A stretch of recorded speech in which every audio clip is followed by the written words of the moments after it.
Welcome y'all to Wuz Wednesday.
and the lilac light every night.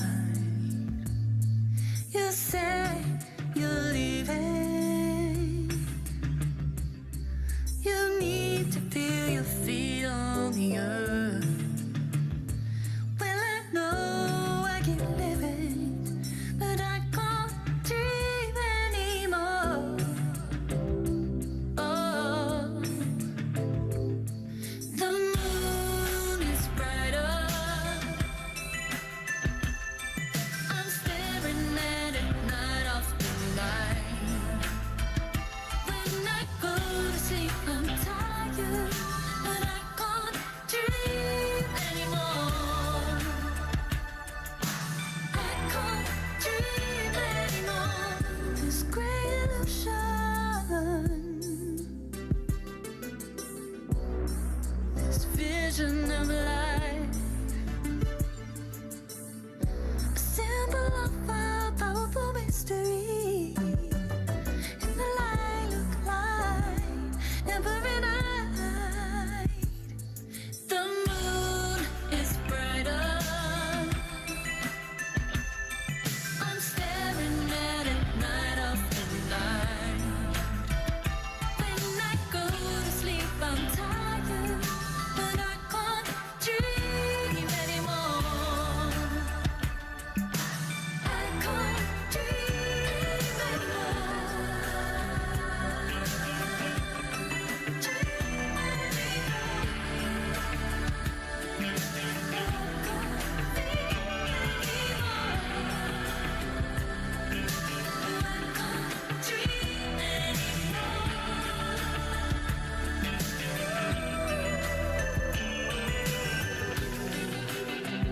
Welcome, y'all, to We Was Wednesday.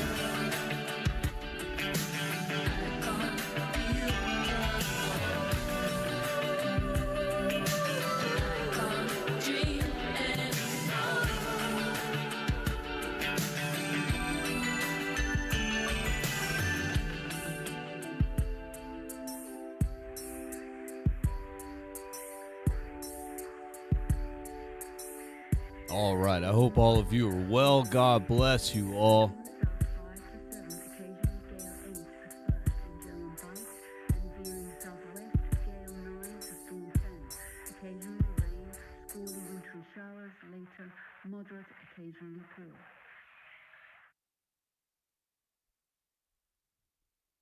I hope all of you are well. I have some stuff to show you tonight. I hope you enjoy it.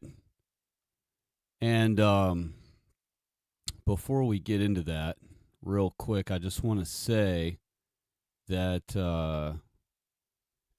thank you to all of you who chime in so soon. So before I get started, let me just say hello to everyone so that it doesn't take me hours to get to that. Hello, Jack, and hello, Joey. God bless you both. And I almost said happy Sabbath because I'm so used to saying that, but I caught myself. Slow Boy, Whiteboard, hello, God bless you, welcome. Thank all of you for chiming in so early. Precision Netica has already stopped by and chimed in, hello, God bless you. Miss Loyal White Knight, hello, long time no see, God bless. Thank you for stopping by and saying hello. All right, that covers everybody in the beginning. So, let me scooch on over to where I need to go. And we're going to go, well, that's not what I meant.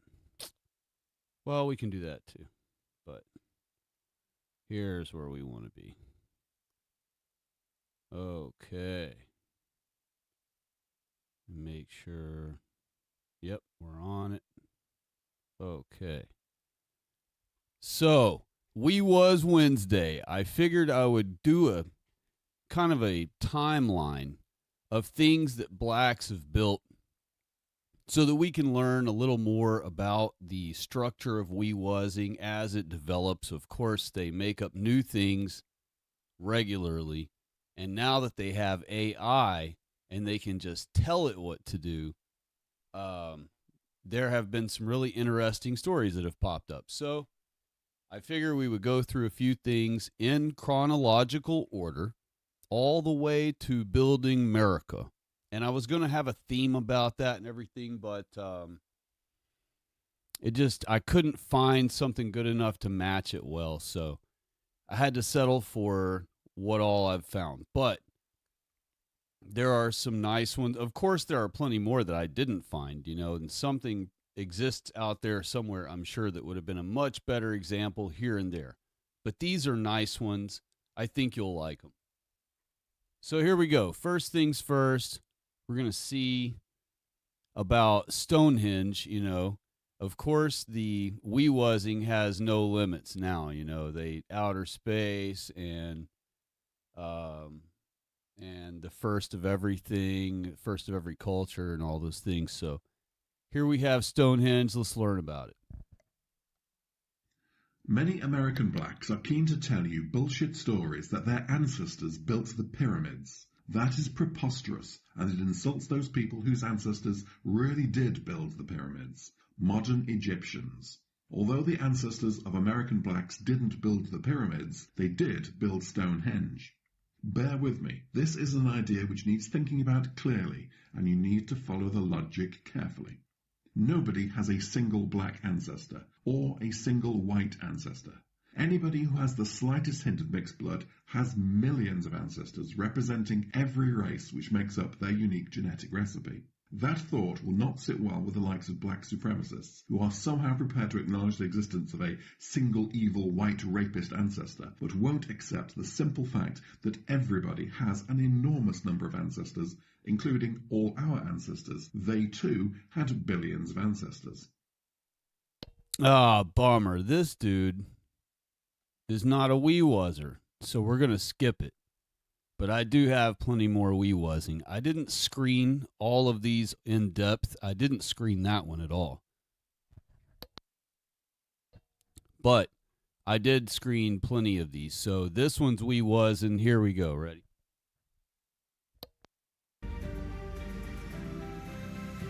What are we going to tell our children about that period in human history before the first European wore a shoe or lived in a house that had a window, and we produced enduring societies? We did not have a word for jail because no one had ever gone to one. Didn't have a word for orphanage because no one ever thrown away children. Didn't have a word for nursing home or old people's home because no one ever threw away grandpa and grandma. If we could fashion a society that had that much humanity, what can we do for ourselves today? And how can you explain the contradiction of a people who can build the pyramids and can't maintain a candy store in Harlem? I can explain that pretty easily as well. Anyway, here we go. When blacks built castles. Ready?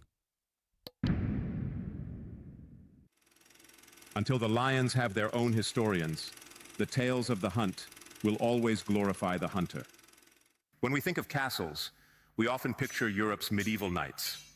Surprisingly, these majestic structures originated in Africa, spreading from there across the world. Traditionally, forts and fortresses are seen as sturdy, high-walled stone structures with defensive features, often linked to European culture, famous for its fairy tales and princess stories. This video will explore how Africa is actually the birthplace of these impressive buildings. The misconception that so-called black Africans did not have the knowledge or skill to create stone structures before European influence is rooted in a complex mix of historical biases, lack of widespread knowledge, and sometimes outright racism. In this video, we will lay the evidence bare and deflate their ridiculous sense of racial superiority. They are superior to no one. The story starts in ancient Egypt, known for its grand forts. Historians believe the first fortifications were built about 6,000 years ago, during the pre-dynastic era. The city of Nekhen, once southern Egypt's capital, holds the oldest evidence of these structures. It's the birthplace of Pharaoh Narmer, who united Egypt over 5,300 years ago. After his conquest of northern Egypt, he established and fortified the northern capital, Memphis, to protect it against enemies. Throughout history, Egypt has seen many fortified structures, but the most notable is the Buhan Fortress in Sudan.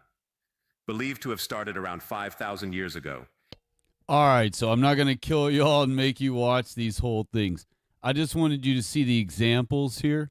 So I'm not going to even fast forward through, but if you are interested in watching any of these all the way through, like, for example, this one is like 6 minutes long. And we could run them all the way through because it's only 6 minutes. That's not that bad. Some of these are longer, and I'm not going to, force y'all to listen to those either. But I wanted to show some of these funny examples. And, of course, they use AI to build it all and speak it out. All right, here we go. So here's the next one I wanted to show y'all. Now, I haven't listened to this, and I'm not going to make us listen to this one either. But we'll just let him kick it off because I'm sure he'll say his point in the beginning and then try to, spend the rest of the video making sense of it. So we'll see what he's got to say in the beginning, and then we'll move on to the next example.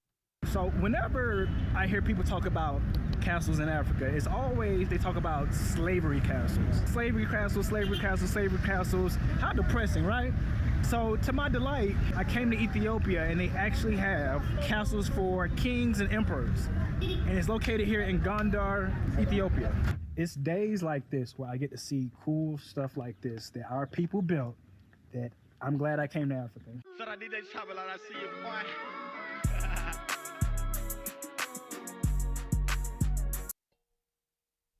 All right, pop quiz. Does anyone believe that blacks built this place?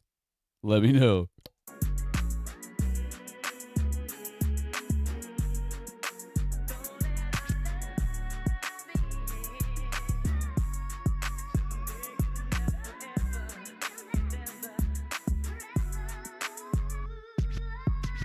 For content on Africa and the diaspora's history, culture, and travels, subscribe to the channel and hit that bell notification and that like button so this content can be suggested to more people. And if you want, They cope so hard. Anyway, I just wanted y'all to see that one because, they're starting to show castles that white people built back in the day, and they're starting to say, like, oh, look, we was castle builders, and these are the ones we built. And also, you'll notice that the examples of the Ethiopian Bible that guy was showing little flash pictures of, he used the We Was mega darkened filtered version. So, like, online, you can find all the different offerings right away when you type in, Ethiopian Bible pictures or whatever. So there are real photos of the Ethiopian Bible, and they're not black at all. Like, every one of those characters, every one of those pictures that guy flashed are actually they're like pasty white. And they still have the same like hair design and things like that, but they're pasty white. So, but he used the ones that are also online now, which are, mega filtered and have make all of them look like fro-headed, dark, skin, whatever. Anyway, that's kind of funny. And, just so anyone who isn't aware knows, white people used to rule Ethiopia. If you type in on Google rulers of Ethiopia, or better yet, if you type busts of rulers of Meroe, and Meroe is spelled Meroe. You just put that in Google, click images, and it'll bring up busts of the rulers of Meroe. And Meroe was the capital of Ethiopia back in biblical times. And, so it'll give you an example there of, that white people used to live there. And so things that exist there that white people built, some of them may perhaps still exist, like castles and things that were built of stone.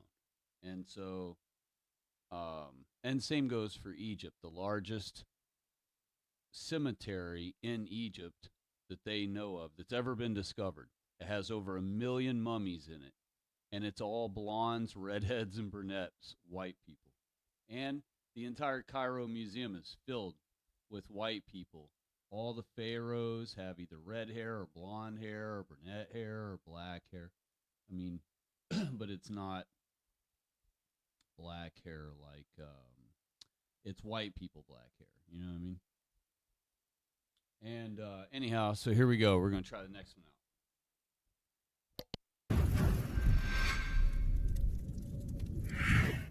Christopher Columbus did not discover America.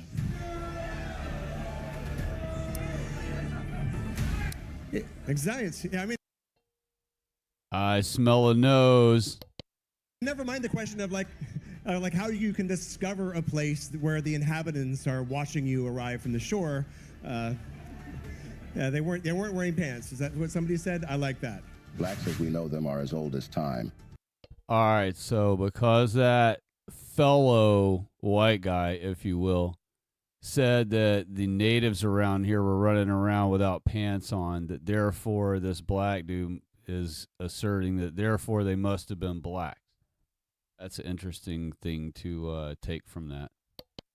And their existence in the civilized world could be traced down to the very early centuries, even before the coming of Christ. All right, so this is the we was Indians thing, and he just said we was even here before the coming of Christ.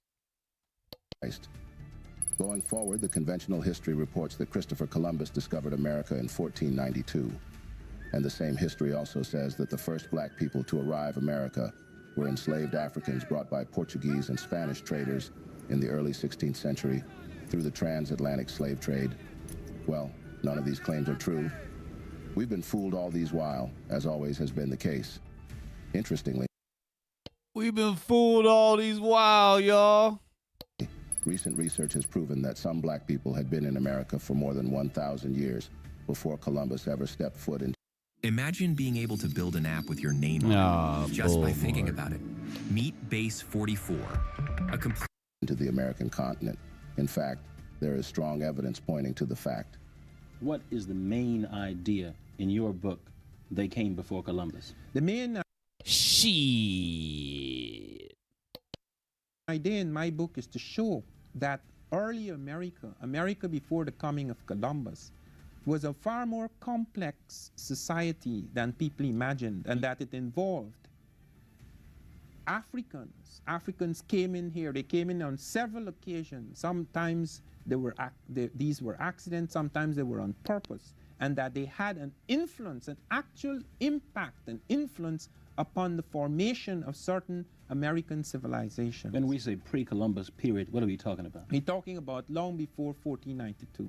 It is Yeah, I call total BS. And notice how he's very carefully wording it where some Africans came here and certainly they had some influence somehow, somewhere. It's all nebulous. It's all vague. There's no like direct explanation of anything. He's just trying to softly include them, and not only into the creation of America, but being here even before crackers came here.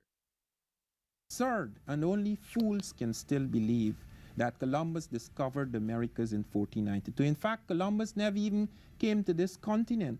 Columbus wandered about in the Caribbean islands just on the very edge of the great civilizations. Shocked? Don't be. It is true. Unraveling the raw truth behind the curtains of history is what we are about today in this video. Journey with us in our quest to find out just who the real lords of the Americas. Look at there, a bunch of freaking bros holding up American flags, looking out at boats that they would never build and they would never sail on their own anyway. And yeah, so this picture is a fantasy.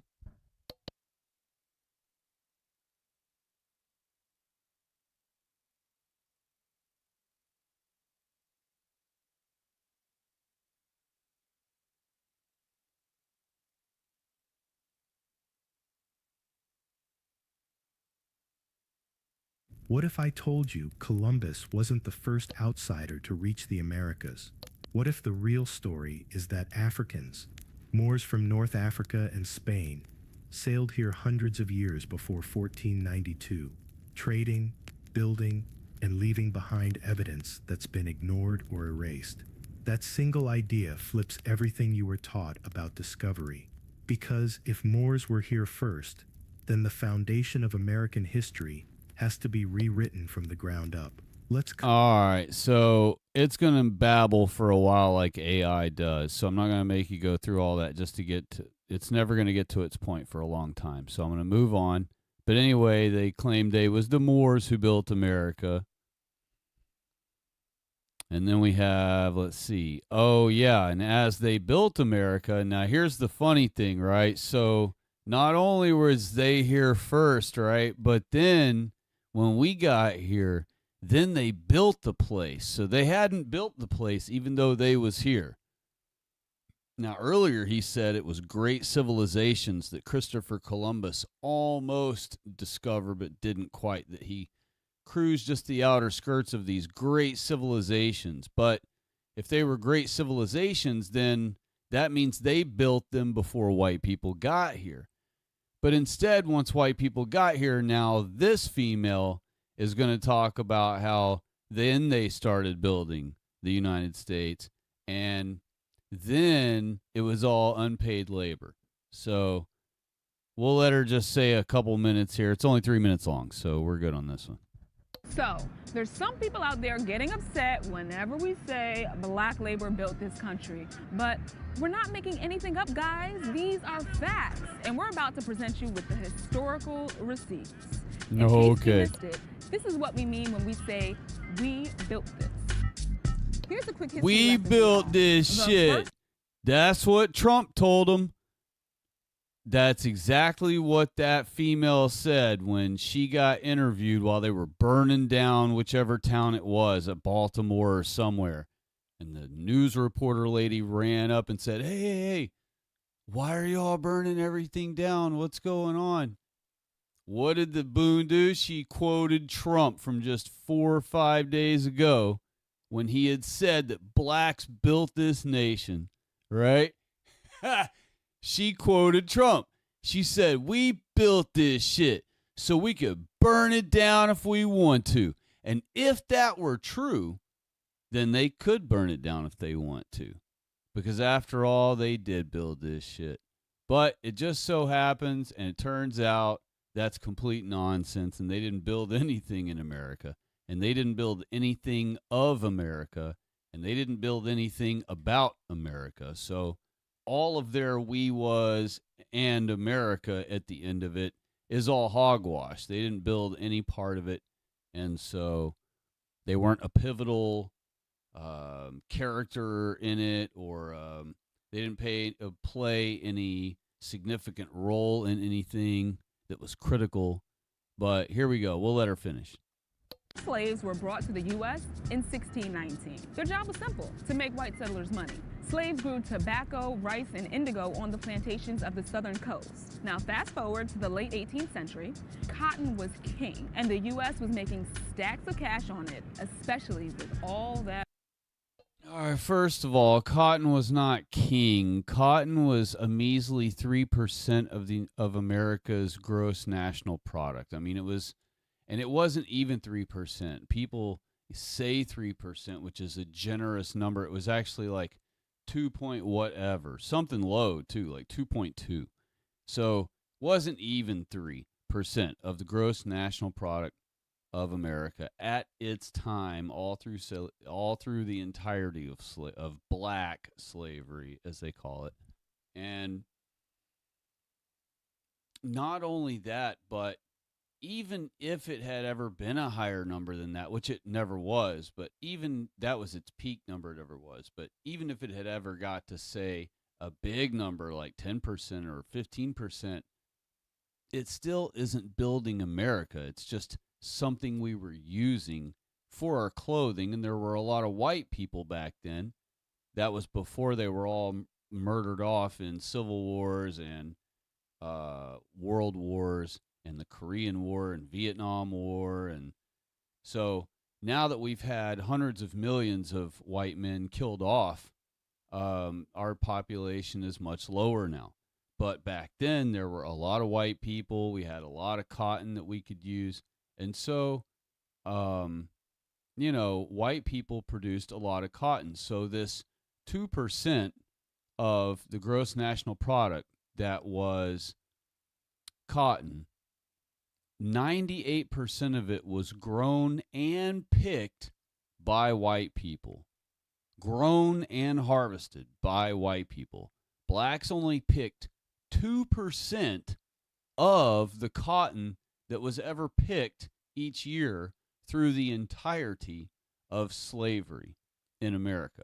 So, since they only picked 2% of something that was 2% of the nation's gross national product, then they weren't really contributing any kind of significant amount to anything. Like, we could have removed them and replaced them with whatever, and we would have probably sped up production, and quality control would have probably gotten even better. So anyway, we'll let her finish. Free labor. Over 600 million, or just about half of the country's economic activity in 1836 came directly or indirectly from cotton. Cotton-producing slaves were just 6% of the population, but created almost half of 1 year's economic activity. We spoke with Professor Edward Baptist, the author of The Half Has Never Been Told. That 6% figure is specifically the enslaved Africans and African Americans who were in the cotton producing regions. We're looking at like South Carolina, Georgia, Mississippi, Alabama, Louisiana. Talk about being critical to a nation's economy. I guess you can imagine some sort of science fiction world where this didn't happen, but this is what did happen. Slave labor built the U.S. And their contributions weren't limited to the South. A little bit north in D.C., there's the White House. We built that. I wake up every morning in a house that was built by slaves. If you doubt our forever First Lady's words, the White House Historical Association Way to go, Big Mike. Pretty plainly. Planners turned to African Americans, both enslaved and free, to provide the bulk of the labor that built the White House, the United States Capitol, and other early government buildings. And who wrote that? This country's financial center, we built that too. Wall Street earned its name because enslaved Africans built a wall to protect Dutch settlers from raids in 1653. This wall ran from river to river. Slaves built the roads, the docks, and most of the big-time buildings in the area that... Bullshit. And also, remember, she's talking about up north, and all the while it was, the South, the South, the South. And that's what she had just got done talking about. But isn't she not now talking about up north? Let's back up and see where she was talking about. That too. Wall Street earned its name because enslaved... Yeah, Wall Street, New York, up north. Has nothing to do with the South. So why is she using that as her example when she just got done using all the lower states as the example? Africans built a wall to protect Dutch settlers from raids in 1653. This wall ran from river to river. Slaves built the roads, the docks, and most of the big-time buildings in the area that would soon become New York City. And railroads, slaves did that. North America's 4 major rail networks all own lines that were built and operated with slave labor. Before the Civil War, nearly every rail line east of the Mississippi River and south of the Mason-Dixon line was constructed or run at least partly by slaves. You know what else we built? What about that great American music genre? Yes, rock and roll. We built that too. And blues, and jazz, and hip-hop, and pop. America's favorite snack food, that was the black guy behind the potato chip. The ironing board, a sister. The traffic light, yep, he was black. The super soaker, that was a dude named Lonnie. He's black too. And the person who invented the technology responsible for the caller ID and call waiting, her name is Dr. Shirley Jackson. And yes, she's black. Clearly, there isn't enough time to go through all the ways black people have built this country. They're vast. Don't get it twisted. Native American and Oh, yeah. Look how black they are, y'all. many immigrant communities have made tremendous contributions to the infrastructure, identity, and imagination of the U.S. as well. So when we say we built this country, we actually mean it. What's You mean you askally be? Oh, no, actually. Okay, gotcha. All right, so we're moving on to the next one. Oh, man. Oh, by the way, just in case y'all forgot, here it is. Remember we were just talking about it a minute ago. African Americans built this nation.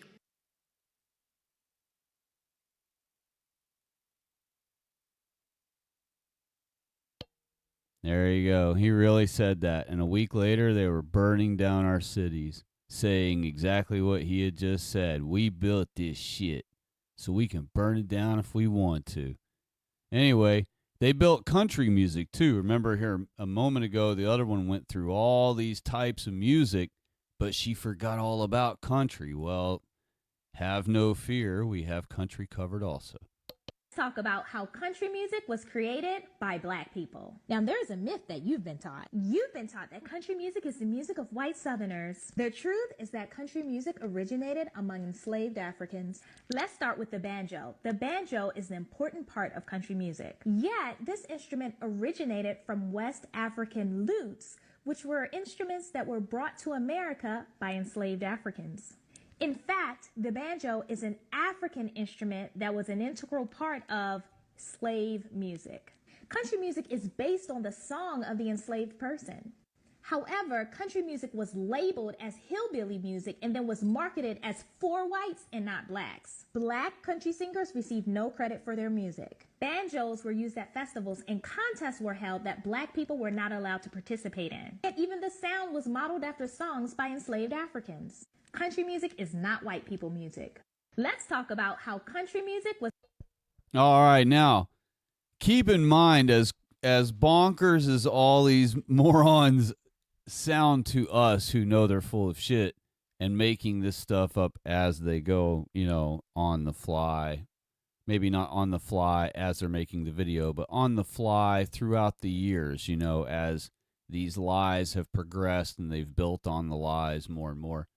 And so all of this is ridiculous and stupid and pathetic as it sounds.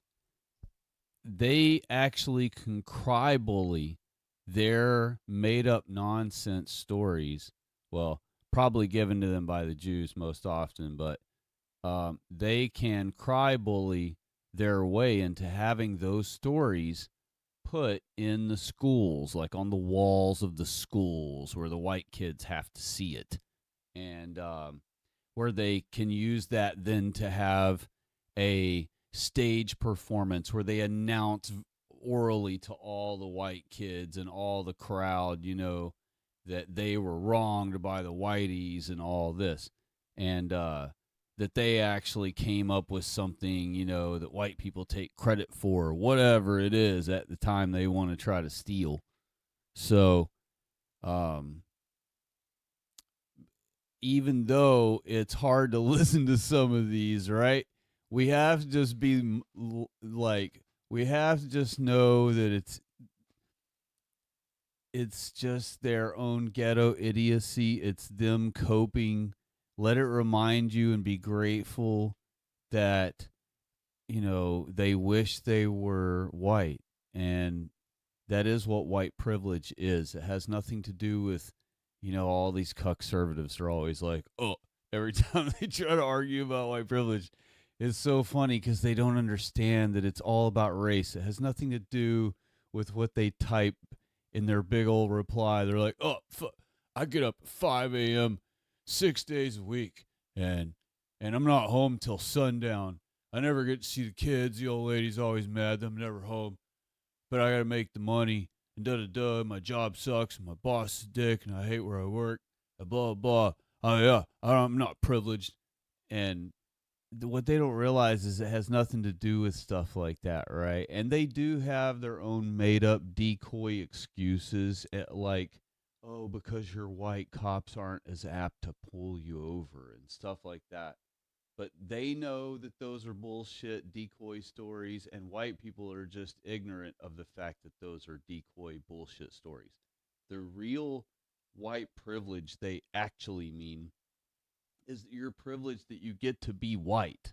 You get to be white. That's it. It goes no deeper than that. That's it. You get to be white, and they don't. And so you're privileged because they wish they were white, and you get to be white, because you are white and they aren't white, so they don't get to be white.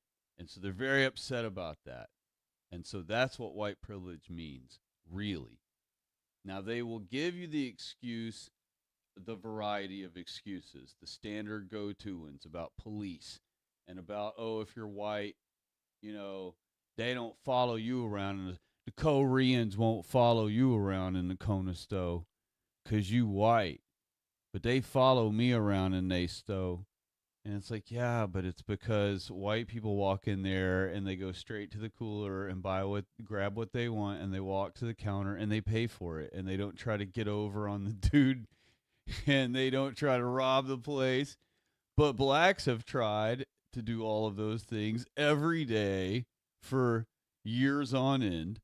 And so, yeah, you're going to see a difference. But you can't try to bring logic and logical arguments like that to reply to them, because as much as you think you could articulate it well enough to get them to understand, you know, they'll nod their head and be like, oh, yeah, word, like they agree and like they understand, but they just wouldn't operate by that at all still. You know, the very next day they'll come back, or even later that day they'll come back and try to steal something. And we've already discussed before how that's why we can't have third worlders. We can't. Our Bible told us not to have any non-whites living among us, because we live by God's law written on our hearts. And non-whites do not operate by any of those parameters, any of those restrictions, any of those boundaries. Non-whites are they are opportunists.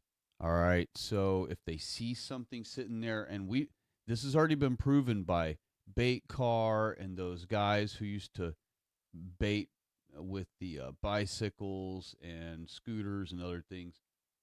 When non-whites are tested with the drop our wallet, drop some money tricks or whatever, they always try to steal the money, steal the wallet, whatever it is, steal the bike, steal the skateboard.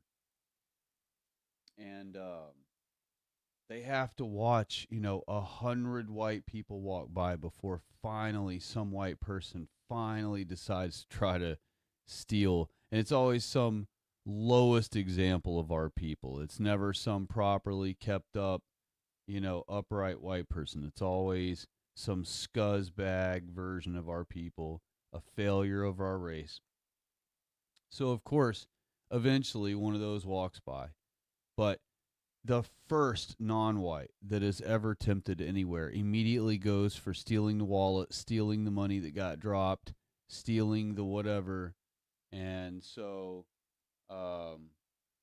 it's just a huge mega difference. And that's why Bait Car, that's why they got rid of the show Bait Car, because they had just endless hours of blacks jumping in these cars and stealing them, whereas white people would go over and like shut the car off. First they'd try to chase the person down, but since that person who abandoned the car there is in on the jig, they would run away. They'd literally have to run away from the car so that the white person wouldn't chase them down screaming, sir, you left your car running and your door open and your key in it.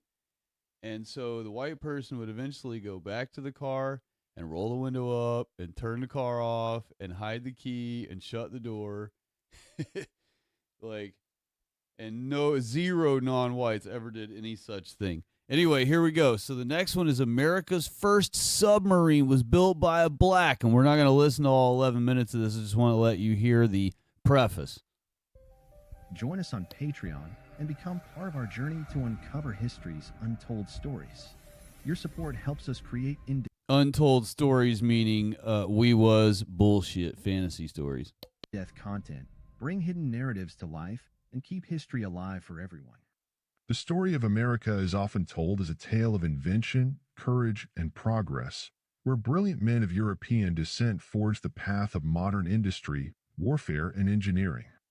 Now, keep in mind, this will eventually be taught in schools this way. These AI, I don't know if some of you folks remember from a lot of streams ago, maybe 10, 12, 15 streams back, I mentioned that there is this flood of AI Black history videos being made.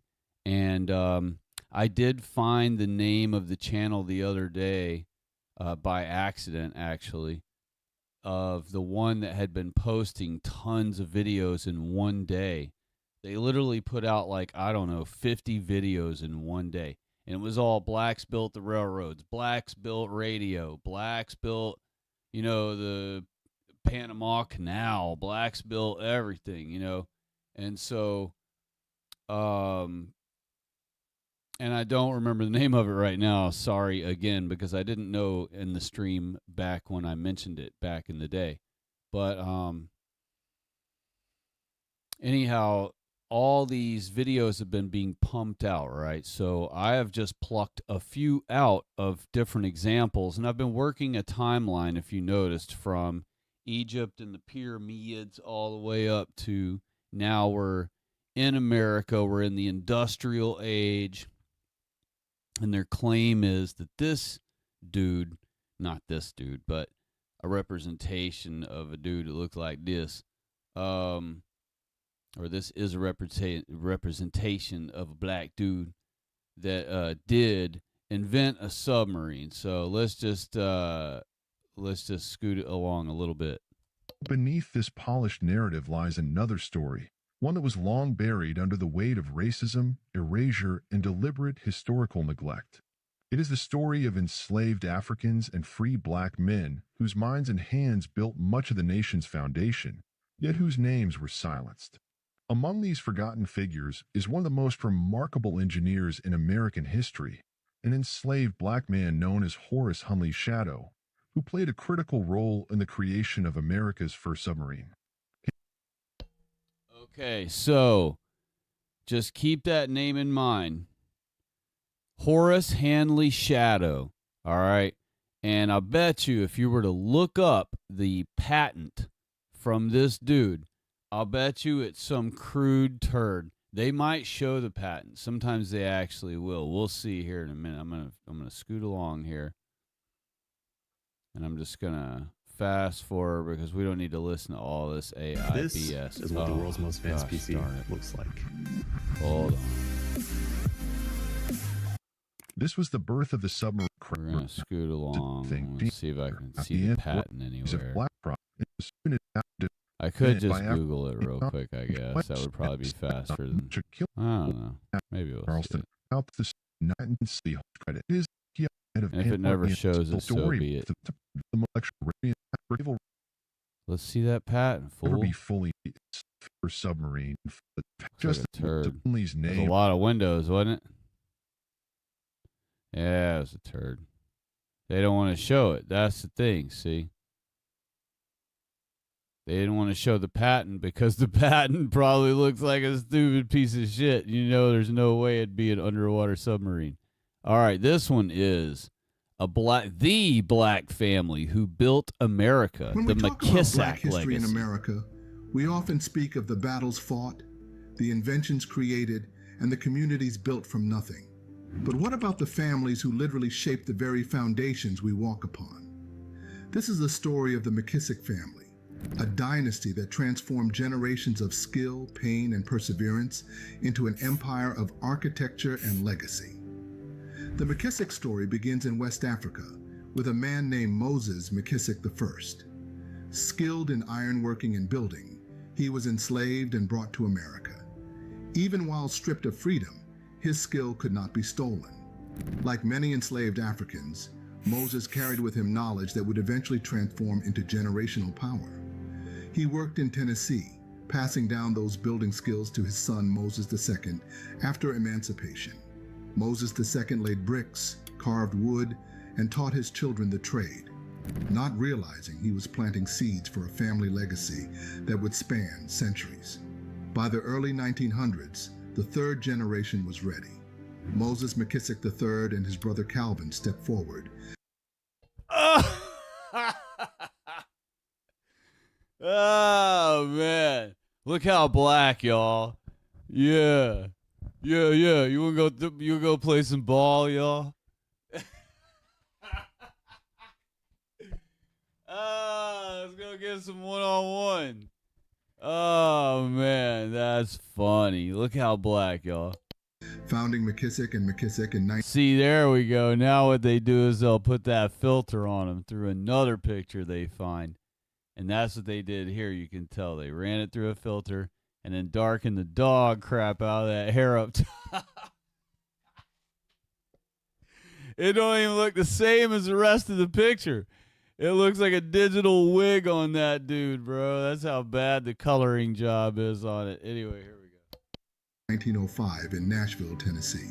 At the time, segregation and racism made it nearly impossible for black professionals to succeed. They faced constant rejection. Banks denied them loans, white contractors refused to work with them, and state boards tried to block them from being licensed. Gee, I wonder why.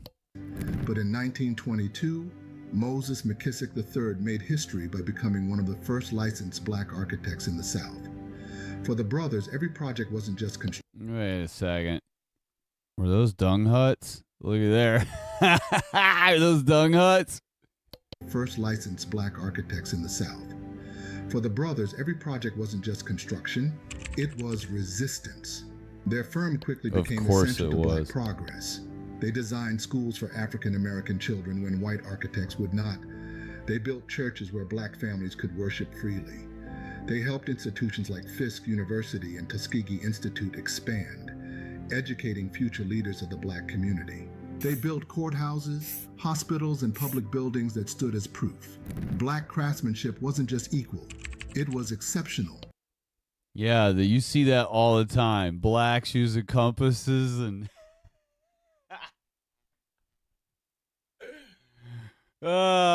Each building was a declaration that black America would not be erased. It would stand tall, brick by brick. By the mid-20th century, McKissick & McKissick had grown into one of the largest black-owned architecture and construction firms in the country. They secured federal contracts, designed U.S. government buildings, and continued expanding opportunities for black engineers and architects. They weren't just building structures, they were building careers, opening doors for other African Americans who had long been excluded from the field. Today, that legacy continues with Cheryl McKissick Daniel, the great-great-granddaughter of Moses III. She leads McKissick & McKissick from New York City, overseeing billion-dollar projects. Under her leadership, the firm has worked on the Smithsonian National Museum of African American History and Culture, the LaGuardia Airport renovation, and the expansion of Penn Station in New York. Therefore, blacks as a whole are awesome. Cheryl often says she carries her ancestors with her into every boardroom and construction site. She is proof that what began as survival has transformed into unmatched excellence. The McKissick story teaches us that She is a pretty fugly mongrel, I'll give him that. skills can survive even the harshest oppression. Family knowledge, when preserved, can turn into generational wealth. Wait a minute. Endure oppression. Pretty sure you were born and your dad was already rich, right? Dash true legacy is not just about money. It is about leaving behind institutions, knowledge, and opportunities for others. From West Africa to American skylines, the McKissick show us that resilience, when passed down, becomes destiny. The McKissick family did more than build America's landmarks. They built hope, they built possibility, and they built a story of black brilliance that refuses to be forgotten. This is Black Dollar and Culture. Yeah, sounds like BS to me. Sorry, I don't buy it. Anyway, moving on to the next one. Here's the black architect who built New York. Join us on Patreon and become part of our journey to uncover history's untold stories. Your support helps us create in-depth content, bring hidden narratives to life, and keep history alive for everyone. In the heart of New York City, where towering skyscrapers rise above bustling streets and bridges stretch like steel veins over restless rivers, the story of its creation is often told as a tale of immigrant masons, wealthy patrons, and European-trained architects. Yet buried beneath the grand narrative of Gotham's rise lies a hidden chapter that has been almost entirely erased. It is the story of black architects and builders, men whose hands shaped the very landmarks we walk past today. Yeah, I call total BS on it, but I just wanted to let it go here for a minute. Let y'all hear what they would say. Now, keep in mind, again, I can't stress enough that this, if white people don't rise up soon, right, as a people, and start removing the Jews and the non-whites from our government and from our school staff and from our local governments and from our military and from our police force and from our countries, if we don't rise up as a people and do that soon, this made-up nonsense will eventually become curriculum taught to white children and the black children in the class nationwide and even all across Europe. So, you think I'm exaggerating, you think I'm reaching, I'm not. Okay, the whole idea of ruining us with blacks is maximum humiliation. That's part of the ritual. It's maximum humiliation. That's why it's got to be blacks. You know, they don't mind flooding us with Indians. They don't mind flooding us with Arabs. But if they can ruin us with blacks, that's when the Jews just high five with glee at all the synagogues across our country. And so all this made up stuff, these made up stories, they're all going to become over time insisted by the blacks as though they are definitely true. We already been telling our people that for generations now and all this, and that is irrelevant because if it's wrong, it doesn't make a shit how many generations you've been telling your people something, but they will keep repeating that as though it's actual relevant proof or evidence of reality. And eventually, as the Jewish plan goes, they will be pandered to and catered to, and these kind of made-up stories will become. Remember, we already have the light bulb is in school being told to kids that a black invented it when it's not true at all. And then if you corner them on it, then they go, okay, well, he didn't invent the light bulb, but he did invent the flint, the filament. That's what I was trying to say. He invented the filament, the carbon filament that the light bulb uses. And that's not true either. So I don't want to get into that story on a side subject, but it's just not true either. So neither of those claims are true. And so the light bulb was already invented totally without him. The carbon filament was already invented totally without him. So the entire light bulb existed totally without him and would have continued on had he never been involved with light bulbs whatsoever. And so that's what blacks won't tell you about Lewis Latimer. And so this particular story we're going to hear about here, I think they're going to talk about one particular Nog, and it's probably a made-up character. And if it isn't, he still didn't do even half the crap they're going to attribute to him. But we might as well listen because eventually this kind of stuff will be being crammed down white children's throats in school. So you may have children or grandchildren in the future that are in school and are coming home telling you they're having to memorize this kind of bull crap and repeat it on a test by Friday or whatever. And so this is the kind of stuff you'll have to be on the lookout for. And so here we go. But whose names were intentionally forgotten in the city's official memory. New York, like much of America, was constructed not only on the labor of enslaved and freed African people, but also upon their genius, skill, and vision. Still, when history was written, their contributions were stripped away, leaving only whispers in archives and fragments in oral traditions. This erasure is not accidental. It is the result of centuries of systemic exclusion, racism, and deliberate rewriting of architectural history. During the 19th and early 20th centuries, when New York underwent its most dramatic transformation into a metropolis of global stature, architecture was considered a field reserved for white men with access to prestigious schools and elite social networks. Black craftsmen, designers, and architects were rarely credited for their work, even when their contributions were central to a building's construction. The structures remained, but the names attached to their creation disappeared into silence. One striking example lies in the overlooked story of the African American artisans and architects who helped design and shape Central Park, one of the world's most famous public landscapes. While the park is attributed almost exclusively to Frederick Law Olmsted and Calvert Vaux, who indeed provided the master plan, the execution of its design required a vast workforce of black masons, carpenters, and laborers who brought the plan to life. Yet the erasure went even deeper. Before the park's construction, there was a thriving African American community called Seneca Village, established in the 1820s, whose homes, churches, and schools were demolished to clear land for Olmsted's project. Many of the displaced residents were skilled craftsmen who, ironically, were later hired to build the park that destroyed their homes. Their names were lost, but their hands remain imprinted on the stones, bridges, and pathways still used today. Consider also the case of Vertner Woodson Tandy, a name rarely mentioned in mainstream architectural history, but whose achievements mark him as one of the most important early black architects in New York. Born in 1885 in Kentucky, Tandy was the first African American registered architect in New York State and a man of remarkable skill. He studied architecture at Cornell University, a rare opportunity for a black man at the time, and went on to design some of New York's most iconic early 20th century structures.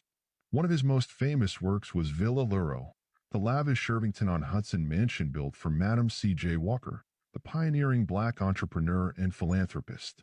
The mansion was a masterpiece of Italian design, and its grandeur rivaled the estates of the wealthiest white elites along the Hudson River. Yet, all right, y'all. Do we believe that a black designed this building all by himself with his math and geometry knowledge? Do we really believe that? Do we really believe that, y'all? Think about it for a few moments here. I'm going to let it keep running, but do we really believe that? I don't. Yet despite Tandy's brilliance, his role in shaping New York's built environment has often been relegated to the margins of history books. Tandy's work extended beyond individual estates. He also contributed to the design of important institutional buildings, such as St. Philip's Episcopal Church in Harlem, one of the first major black congregations in New York. His church design became a cornerstone of Harlem's cultural life during the Harlem Renaissance, standing as a physical and spiritual landmark for generations of African Americans who shaped the city's identity. All right, first of all, do we believe that a black designed this church? I don't. 100% I don't. But also, this church is designed exactly like every European church from that era.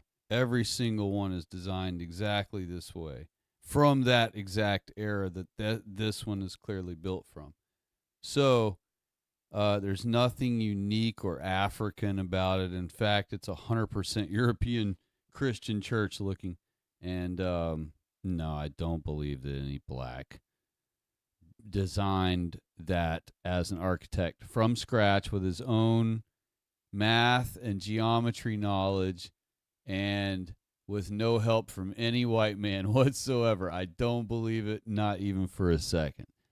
Real quick, I just wanted to jump back into the chat and say hello and God bless you to Hugo the Pork Eater. Hello, God bless. And I don't know how to pronounce this one particular name that's in a language I don't know. But it says, wasn't Ethiopian Adamic at one point? Yes, absolutely.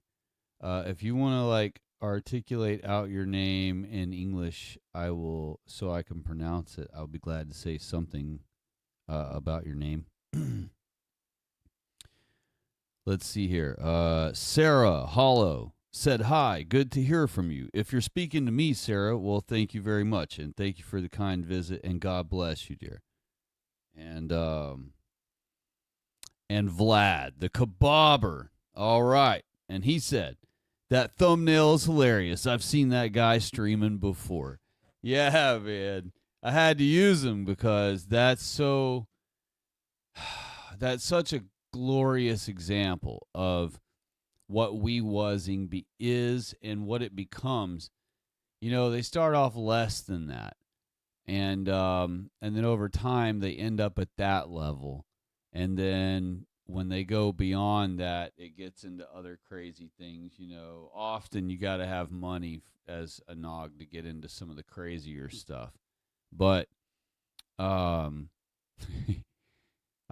figured, you know, that would be a good visual representation of the WeWuzzing, as it were. And so here we are. I'm going to skip on to the next thing. I'm not going to make y'all look at too many more of these here. I just wanted to show you a few of these real quick.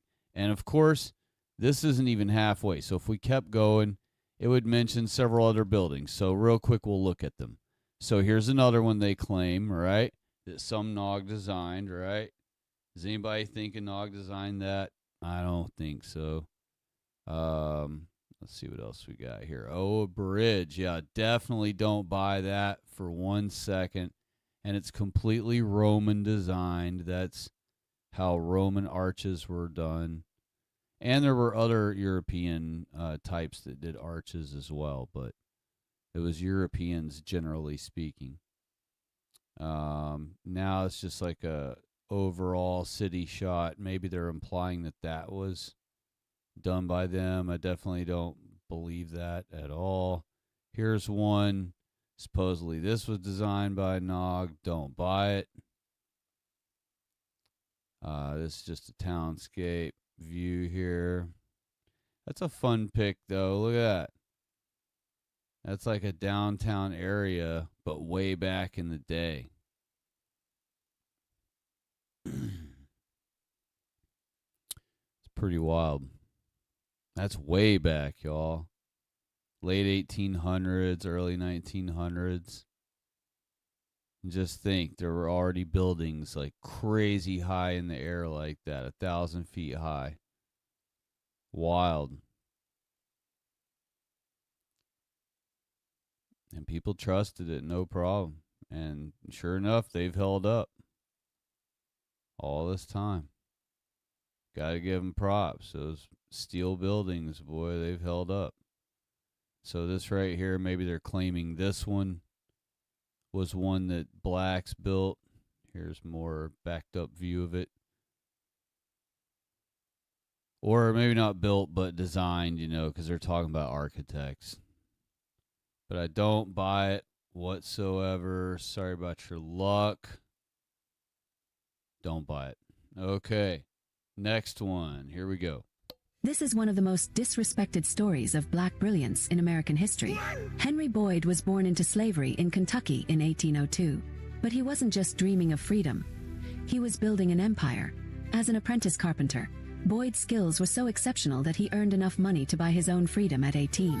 He moved to Cincinnati with almost nothing. White shops wouldn't hire him, even though he was the most skilled carpenter in town. So Boyd did the unthinkable. He opened his own furniture factory and invented the Boyd bedstead, a revolutionary bed frame with double-threaded wood screws that made it sturdy, easy to assemble, and vermin-proof. By the 1840s, his factory was producing over 1,000 beds a year. Here's what enrages me. He couldn't patent his own invention because he was black, so a white cabinet maker named George Porter got the patent instead. But Boyd's integrated workforce, hiring both black and white workers, made racist mobs furious. His factory was burned down by arsonists 3 times. 3 times he rebuilt. After the third fire in 1863, insurance companies refused to cover him and he was forced to close. They tried to burn his legacy, but his bedsteads are now in the Smithsonian. Drop Henry, if his name deserves to be in every classroom. All right. So, they was bed builders, And I'm surprised they didn't get around to saying that his beds were better than any beds that ever existed before that bed. And they didn't, but, I'm surprised, honestly. And also, sometimes they'll get so excited in sniffing their own fart story about those kind of things that they'll go as far as to say something like white people never had beds until the 1800s when this black dude thought up a bed. Anyway, here we go. September 23rd, 1915. While Henry Ford was already selling Model Ts by the millions, a different kind of automobile rolled off the assembly line in Greenfield, Ohio. The Patterson Greenfield, built by C.R. Patterson & Sons, the first and only black-owned automobile manufacturer in American history. Charles Patterson was born free in Virginia in 1833, built a thriving carriage business, and when he died in 1910, his son Frederick took over.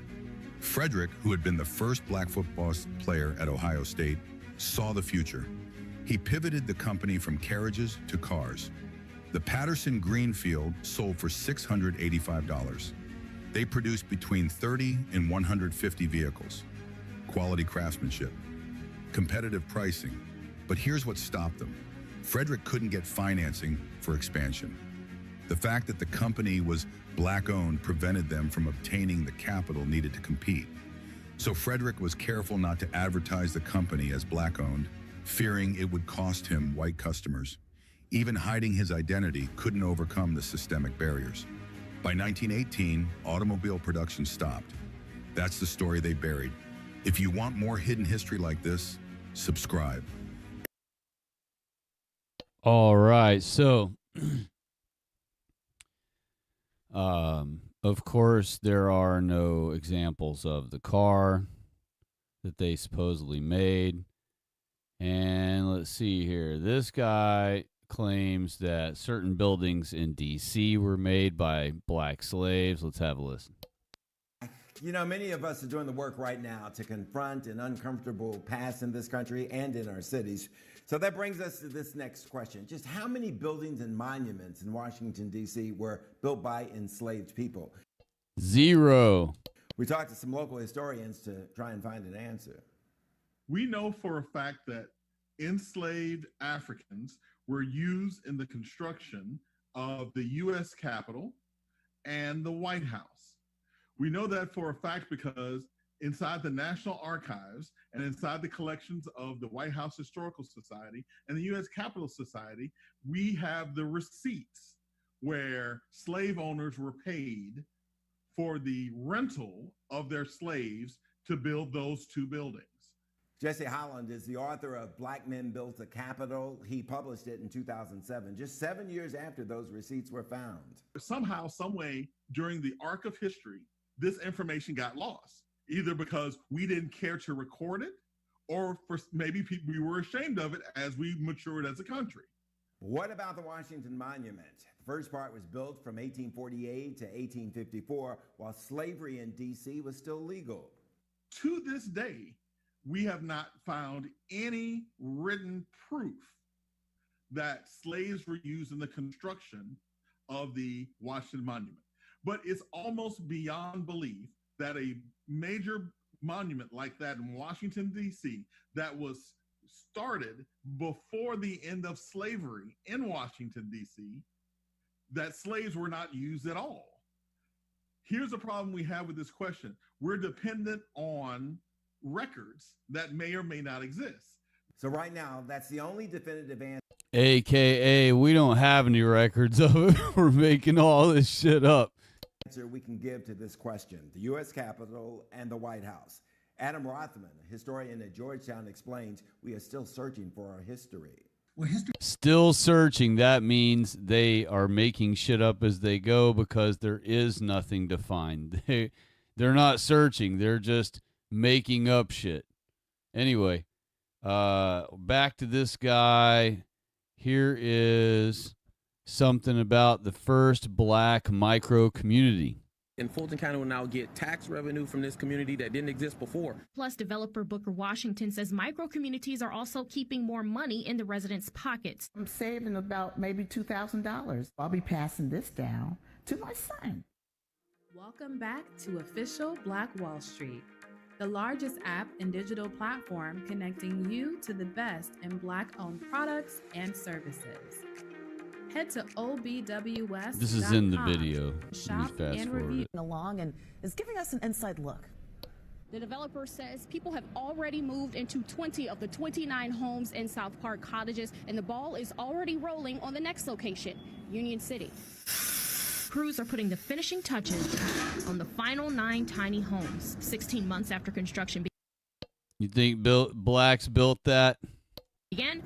All 29 have been sold. The money they spend is directly impacting this community. College Park will now get, and Fulton County will now get tax revenue from this community that didn't exist before. Plus, developer Booker Washington says micro-communities are also keeping more money in the residents' pockets. I'm saving about maybe $2,000. I'll be passing this down to my.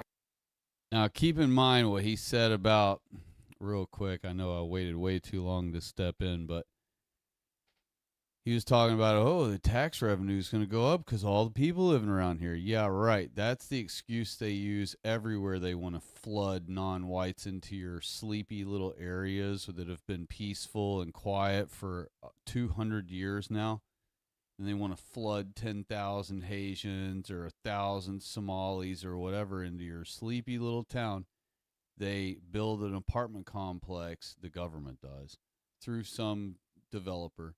And they flood them in and say bullshit like that. Oh, they're going to bring more tax paying to the community, you know, blah, blah, blah. But that's all bullshit because non-whites don't pay tax. All right. Only white people pay tax. White people pay, the government admits, 85% of the tax. But because the government admits 85, that means it's really 95. So you could just consider it that. And they get any non-white who is charged tax throughout the year on their income is given all of their money back. You know how you as a white person, you got to hope that you get $5,000 back, $7,000 back, whatever it is you give back. Some people only get, $1,000 or $2,000, maybe even less, depending on how much you paid in. And, or I should say, depending on how much was stolen from you by force. And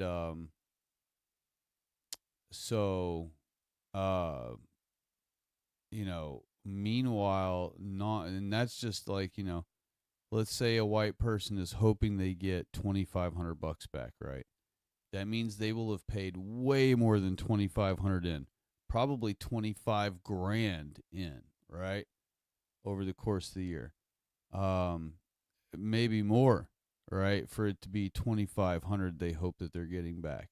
Whereas a non-white, if they pay in $15,000 or $5,000 or whatever for the year, they get the entire amount back. Plus, they are given $14 or whatever $100 for each one of their mini-lits, whatever it is, whether it's a Mexilit or a Blacklit or whatever. And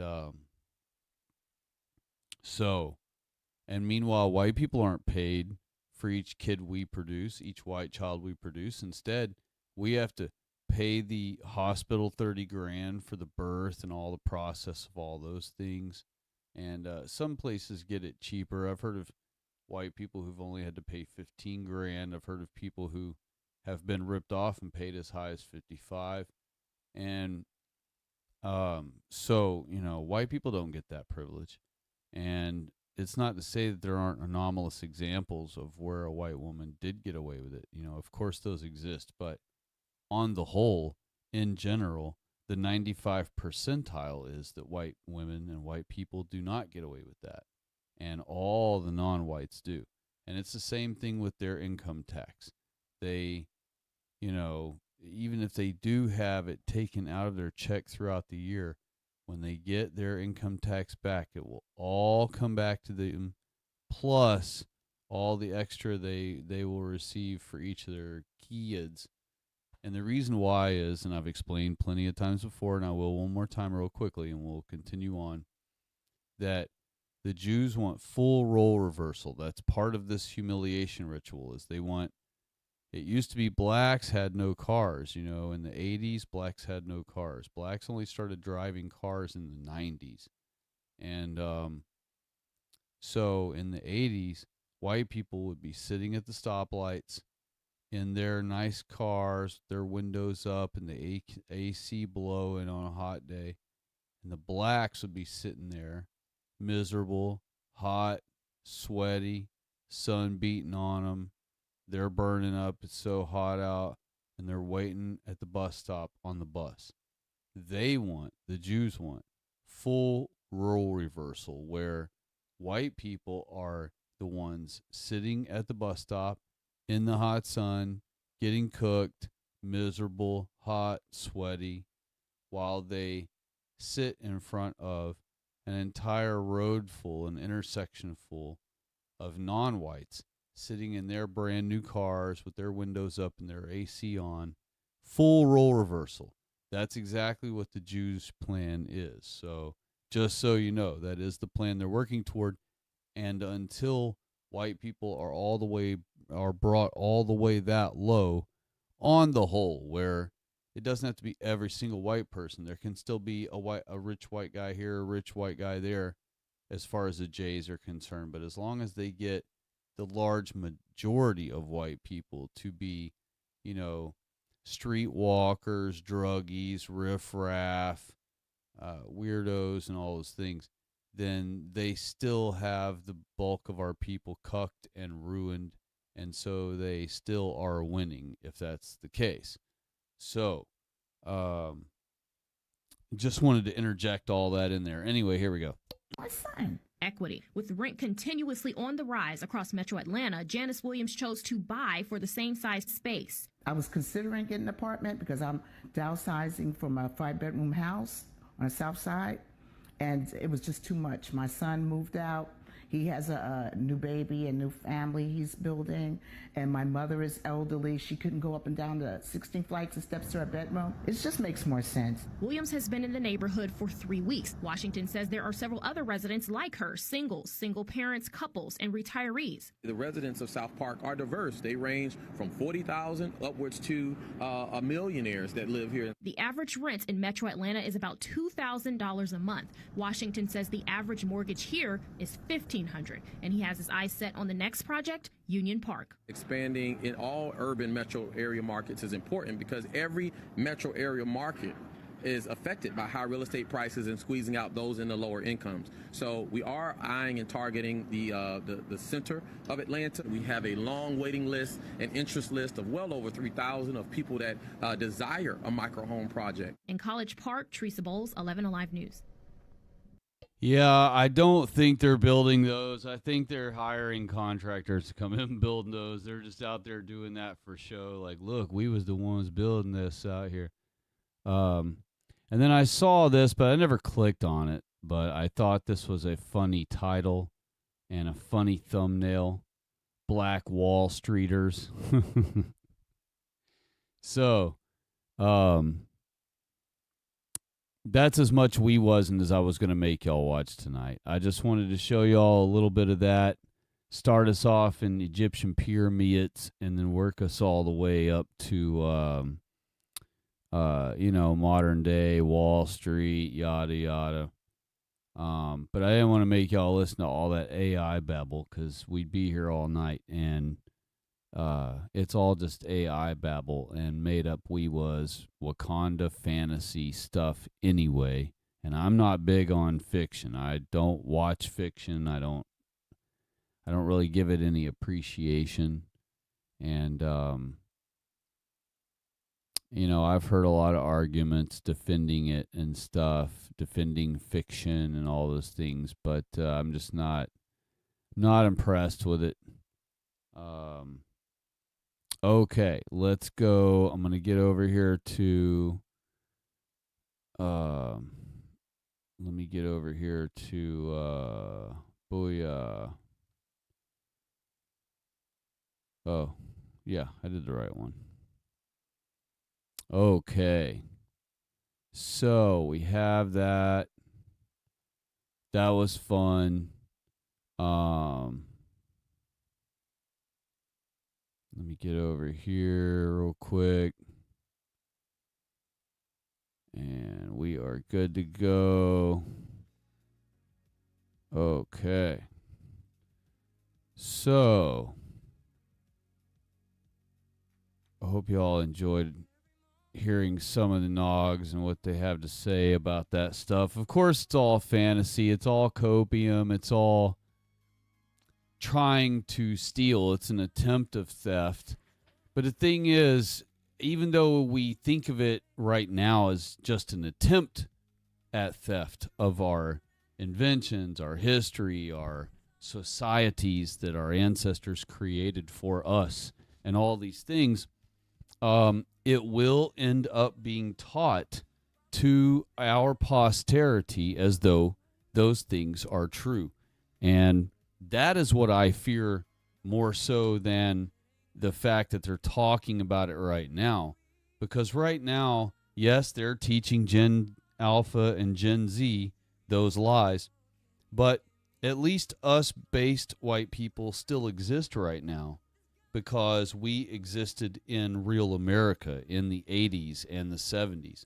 And so since we remember what America really was, and we remember what Europe really was, and Canada and Australia and New Zealand, we remember what those really were and what they really were like, that they were all white, and that they were all white for hundreds of years and other places for millennia.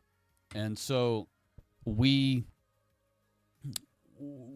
are still here right now, which is why I have so much urgency for us in particular in this generation to cause a new victory for our people, because we are the last generation who can re-explain how everything was, you know what I mean, and bring back things that don't exist anymore because of third worlders in our country that can exist again in the future. And so the concept may not ever even come to a Gen Alpha or Gen Z or a Gen Beta or Gen C, whatever. I don't know what we're going to name them up that far. But it may not even come to their minds because they never lived in real America. So it has to happen in this generation, or while Generation X still exists, I should say.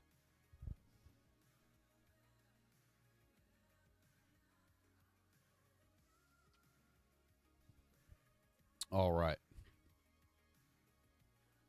I apologize. I had to get a drink going there. Something to wet the whistle a little bit. Let's get in the chat. Really sorry that I've been making you all wait. Slow boy whiteboard. I'm going to scoot back to that far. It looks like everybody was saying hi to each other before that. Slow boy whiteboard said, "Oh, I just Googled that and found out, then came back here and saw Southern Illinois. I never heard of it being called that, but it makes sense because of the rivers." Talking about Little Egypt.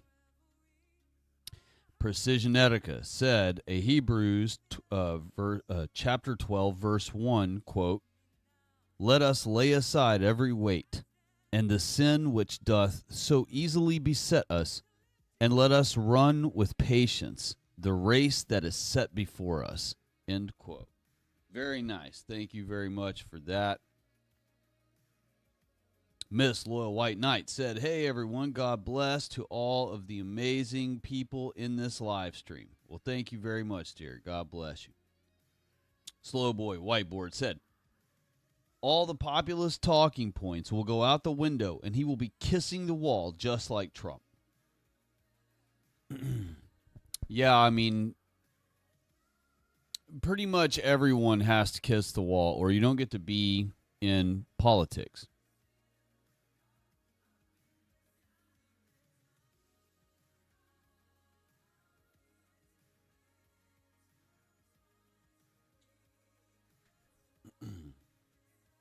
Let's see here. Like, in other words, you don't even get to run. That's why Thomas Massey, for me, you know, it's like all the hardcore right-wingers revere him and all this stuff and think he takes, quote, $0 from AIPAC and all this stuff, and that he doesn't have an AIPAC guy. I just don't buy all that. How can this one lone figure manage to be selected by the Jews? Because remember, they select every politician. And so how would they end up accidentally, selecting this guy when elections are their biggest hoax on white people, you know, as far as the U.S. and Europe are concerned? So, you know, why would they accidentally select Thomas Massey and then not have any control over him? That makes no sense at all.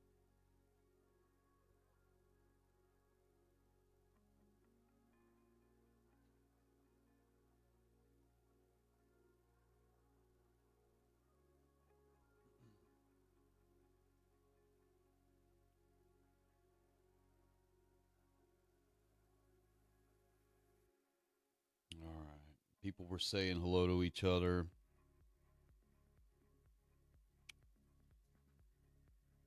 Slowboy said the tribe taught them that in their higher education. Yeah, definitely. Slowboy said they didn't have orphanages or old folks' homes, probably because they would just eat each other, which is totally true. I was even going to kind of do like a Mystery Science Theater 3000 kind of thing and butt in all along through the videos and comment all through the videos. But I just didn't want to drag us through so much AI babbling, because it has so much in each video, especially it starts them all off that way. You know how it's one of those like AI advertisements where it just goes on and on and on and on and never actually tells you the answer of the thing, the whole point of the video. That's kind of how these AI things do. They get to the point eventually, and they do end up mentioning whatever nogs they want to give credit to. But often you will have to listen, 4 or 5 minutes in of just blah, blah, generic, vague euphemisms or whatever, or your standard, typical racism was preventing blacks from blah, blah, blah. So I didn't want to have to force everyone to endure that. And so that's why I didn't end up commenting through them and stuff like that the whole time, because I figured I'd just let y'all hear like the general gist of it in the beginning, see the title at the bottom, and boom, we can move on to the next thing, And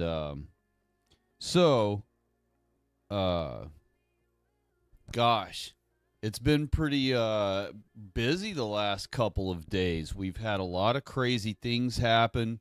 The UPS plane that crashed today, I want to say God bless to the crew of that plane and to all the people who also perished on the ground from it or were severely injured or injured at all, really, but especially the severely injured. God bless to all of them, and I'm super sorry to hear that happened. And if you get on Fox News, you'll see my comment there. I put diversity hires caused this in all capital letters. And then I put a little emoji hand pointing at a bunch of non-whites. And so that's absolutely what I'm not guarantee, but that's absolutely what I opine is the cause of this horrific crash. And it will either come out that it won't come out, but we will discover it in the truthing community if we decide to push and look into the issue.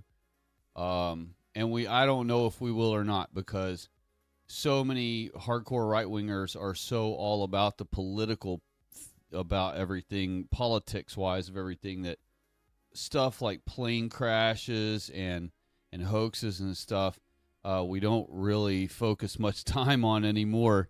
But this plane crash, if the truthers were to look deep into it, they would find that there were diversity hire airplane mechanics, because remember, this is a UPS air hub where they have their own mechanics hired, their own airplanes kept at the hub there, their own runway, their own tower, their own everything, terminals.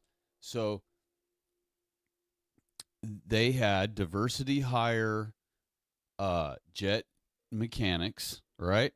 Or they had diversity hire fuelers, right, who didn't fuel it properly or didn't seal the fueling nozzle, whatever, intake flap things correctly, seals, whatever you call them. Or they had a diversity hire on the flight crew that did something that caused a catastrophic error. But it was a diversity hire that caused that terrible crash. Guaranteed 100%.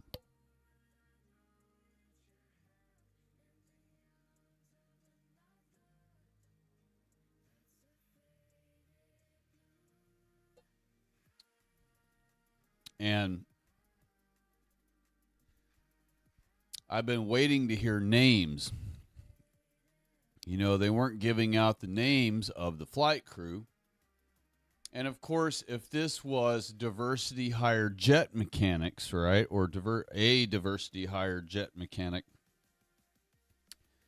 or if it was caused by a diversity hire airplane refueler, right, we'll never hear those upright bipeds names ever, because they'll never even be looked at as a problem. Now, the FAA may figure out that they were the cause, but once they ever figured that out, which would be months later, weeks later, a year later, whatever, they would never tell the public that. Once they discover that, oh shit, it was Tyrone. He left the damn seal off of the wing, and it was spilling fluid all out the side of the wing, and it caught on fire somehow on the landing gear or whatever. Like, who knows? Some crazy scenario. But it'll end up being a diversity hire. Or they had a Tyrone on the freaking flight crew, and he was trusted to do the navigation, and he didn't do the navigation right. And so it'll be something to do with a diversity hire. Guarantee you 100,000%. I'm not even worried about it. If I had tons of money to gamble with, I would do it, even though gambling is against our thing. So I guess I really wouldn't for real. But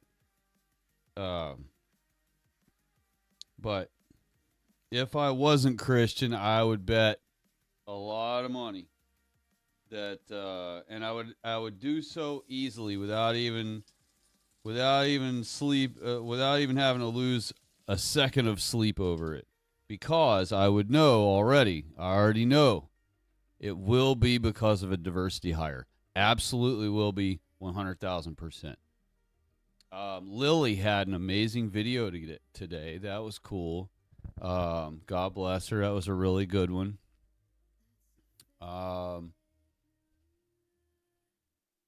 What else?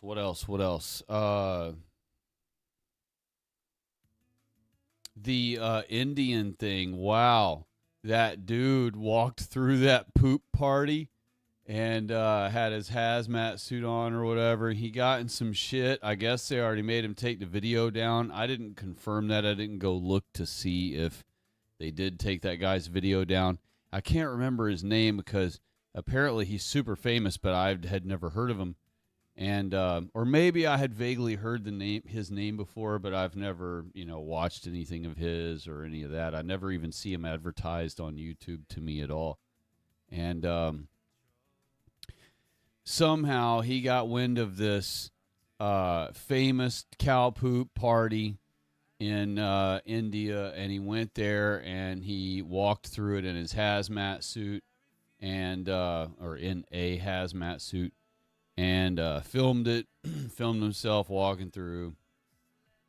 And I gotta say, I realized that he still had a lot of his body protected by wearing the hazmat suit, but the fool had bare exposed hands, right? Has a whole hazmat suit on, but leaves his hands bare and his face bare open. So he ends up getting hit in the face with cow shit. Boom. You know, some of that went in his mouth. He's getting it all over his hands, right? So his hands are just covered in it, completely covered in it. And, you know, and it's not just one cow's poop. We're talking about hundreds, perhaps thousands of cows from all different fields all over, all different ranches all over India. These nasty ranches that feed them whatever garbage they possibly can feed them to keep them alive. And then they have diarrhea because they're always being malnourished and fed crappy food. And then this is taken and gathered up and brought to this massive pit that they just fill with every cow's crap. And so when you get it on the face or in your mouth or all over your hands or whatever, you're not just getting one cow's poop on you and in your mouth and all over your hands. You're getting thousands of cows' poop. Thousands of different cows that could be infected with all manner of different diseases and parasites and things. And it's all mixed together in one brown, of course, kludge of feces.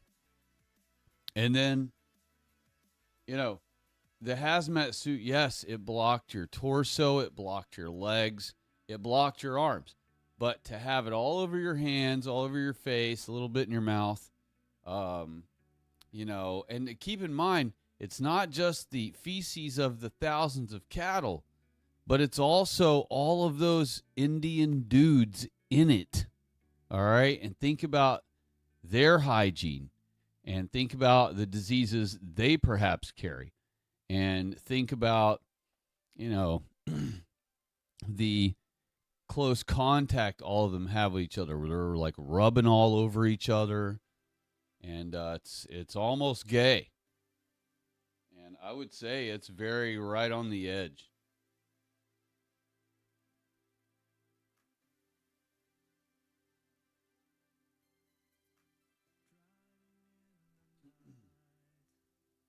Let's see here.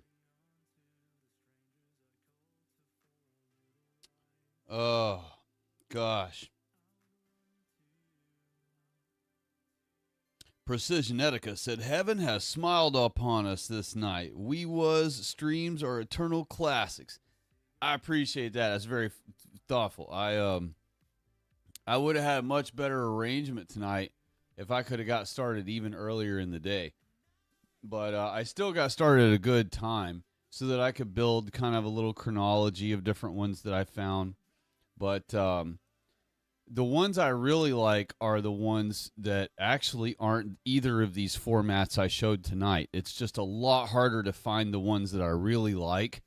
And it takes, I would need several days in a row to prepare a stream of those because they're not rare, but they're like, I just don't run across them all that much.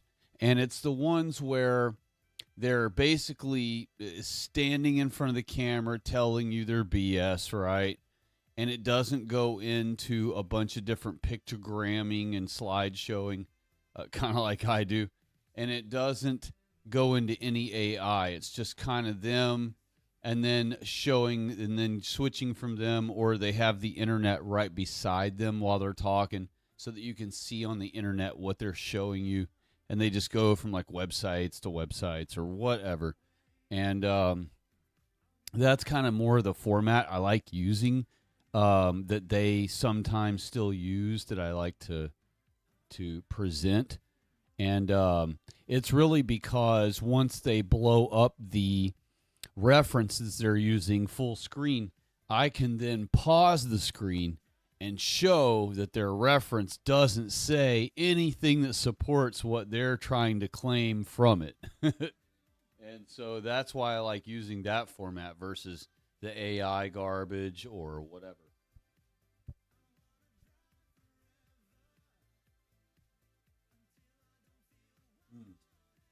And I will do better Wee Wuzzers later. I'll do, and I'll actually I'll find some really good ones, and then I'll actually comment through them. And, but you know, like that last time, that other Wee Wuzzing stream we did, the one before this one, that one was super fun with all those like funny different things they were claiming. And, you know, the thing is, like, it was funny at first, and like these ones I showed tonight may have perhaps been the funny ones to us, 10 years ago. But now it's been so long that we've been hearing made up story after made up story after made up story that now it isn't like shocking or laughable anymore. Now it's just like, another eye roller type of thing. And so it just doesn't have that funny pizzazz all the time that the initial impact had on us when it first started being a thing online. But of course, certain things will still be funny and funnier than other things. So I will look for those things, and I will try to find the format that I like so that I can show their reference on the screen when they blow it up. And, all that chestnut. And we will have much better Wee Wuzzing streams coming in the future once I can find myself some nice sources. I used to know a couple of black websites that I could kind of source some stuff from, and then I would find their YouTube channels because I like using all YouTube reference. I try not to use non-YouTube references because I don't want to force people to have to leave the format. I don't want them to have to leave YouTube to go to some other website to then look up the information. I'd rather them be able to stay right there on the YouTube app and go, oh, okay, go to this YouTuber and listen to what they're saying or laugh at what they're saying or, combat what they're saying. I'd rather just the whole battle stay on YouTube, as far as my participation is concerned. Now, that's not to say that I don't participate in some other website activities, other forums and stuff, but on the whole, when it comes to big time truthing, you know what I mean? Like where we're trying to, get the word of our God's word out to our people the correct way, snap them out of their cuckery, explain to them that Sabbath is ours, not the Jews. Explain to them that Israel is our identity, not the Jews. Explain to them that that's the reason why Jews toggle between imposturing as Israelites and imposturing as white people, because Israelites are white people. White people are Israelites. If Israelites were black or Indians or Asians or something else, the Jews would be wearing blackface or drawing little little eye inflections on the sides of their eyes to try to make themselves look like Japanese or Chinese. They would literally be trying to imposter whoever are the Israelites. And who do they try to imposter? The ones they look most like, because they're our cousins. There are mongrel half cousins. They're worthless mongrels. They're not white people. They're not partially white or half white. Their great-grandfather was white. The guy that started them off, Esau, he was white. He was perfectly pure-blooded white. But he mated with two Canaanite females, creating the two types of Jews that exist today, the Sephardic and Ashkenazi lines. And those are both mongrels by default from the very first two that came out. And so there's never been a time where Jews are not worthless mongrels. There's never been a time where Jews were white. There's never been a time where Jews descend from Israel, because they descend from Esau. and his 2 Canaanite wives. And so let me get back in the chat so that I don't get too far off topic with that further and further. Our friend with the difficult to pronounce name said, wasn't Ethiopia Adamic at one point? Yes, it was. Absolutely. 100%. We already covered that. Slowboy Whiteboard said they couldn't even build an outhouse. They just go on the ground and then catch dysentery. Yes, absolutely. Our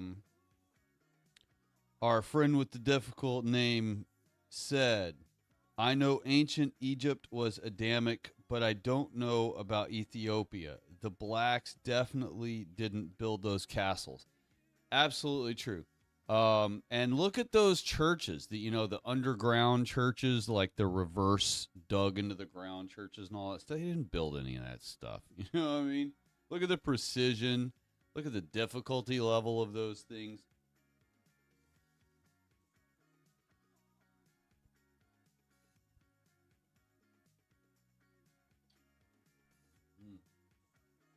And, you can tell that blacks didn't do those because everything is so square. Everything is so precisely made. And blacks don't do things precise. They would, one side would be much smaller than the other. Everything would be uneven. Everything would be unlevel. And it wouldn't be very tall, All right. Precisionetica said Ethiopian Bible is translated into the ancient Ge'ez. I hope I pronounced that right. Ge'ez language. The Ge'ez version of the Bible is a translation from the Greek text. That's all you need to know. Ancient Greek reigns supreme. Yes, exactly. All these people, it's funny. And I'm glad you brought that up. Thank you for bringing that up because I want to keep touching on this point over and over again. And we have talked about this before, I think because you triggered it long ago in a stream when mentioning something like this before. And I'd like to revisit it again and continue on because of any new visitors that happen in the future. This whole thing, with everybody thinking that Jesus Christ walked around speaking Arabic is ridiculous. Greek was the English of the time, if you will. And I'm sure you realize that. I know you do. And so while other languages were popular in the area, Latin and Arabic and Aramaic. That's what a lot of people think Jesus said. Oh, he didn't speak Arabic because they don't like the idea of him being like a Muslim or Arab, So they're like, oh, he didn't speak Arabic. He spoke Aramaic, and so they think that sounds classier and whiter, even though they don't really, on a forefront conscious level, think that the whiter, but on a subconscious level, to them, that seems more palatable and more high class than the Arabs and all that. So they like to think that Aramaic is this higher class, higher caste system or something of Arab or Jew or whatever. That's the other thing is, and the other side of their head, out the other side of their mouth, they will say that Jesus is a Jew, So it's like, make up your mind. And what's funny is Arabs and Jews are actual cousins because Arabs descend from the Canaanites also. So Jews and Canaanites, if you look up Arabs and Jews Wikipedia page, right? There is a Wikipedia page named Arabs and Jews. If you look that web page up, you can find in there where it says that Arabs and Jews share about half of their DNA. No, it says more than half. It says most Arabs and Jews share more than half of their DNA with the Canaanites. That's the real quote, it says. that most Arabs and Jews, that means most of them, most Arabs and Jews share more than half, more than 50% of their DNA with the Canaanites. So that means they are descendants of the Canaanites, just like I already say all the time. And Wikipedia proves it right there. And Israelites cannot be descendants of Canaanites. They are completely different bloodlines, family trees, whatever. It's like saying that I'm related to Larry Bird, even though I have nothing to do with that family tree of his. And so they have nothing to do with the family tree of Israel. They don't descend from Israel. They descend from Israel's brother, his arch rival brother. And so because they were arch rivals, they were fighting in the womb before they even came out of the womb. And so their descendants, us and Esau's descendants, the Jews, are still at war with each other, just like our fathers were.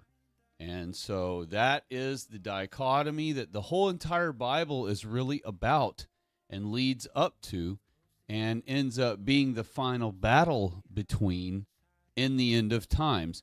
The Jacob's trouble will be inflicted upon us by the Jews, like all other inflictions are brought upon us by any opposing outside race. It's always practically the Jews. And you could say, oh, well, we've been invaded by Muslims, the Ottoman Empire and all these things. Well, that may be true, but the Jews are who set it all up. The Jews are who did inside knowledge with them, egged them on, said, hey, we do business with them every Tuesday and Wednesday. So we know where they keep their ammunition. We know where they keep their grains. We know where they keep their livestock. We know where they keep their women and children. We know where they keep all their different things. We can tell you how to sabotage them in the middle of the night when their security is low. And you could sack that whole village of white people or that whole town of white people and take over the city. And so by Jews getting in Muslims' ears back in the day, they convinced them to conquer us sometimes and with their help. So even when it's another race, it was usually still the Jews in that other ears or in that other race's ear to get them to do that.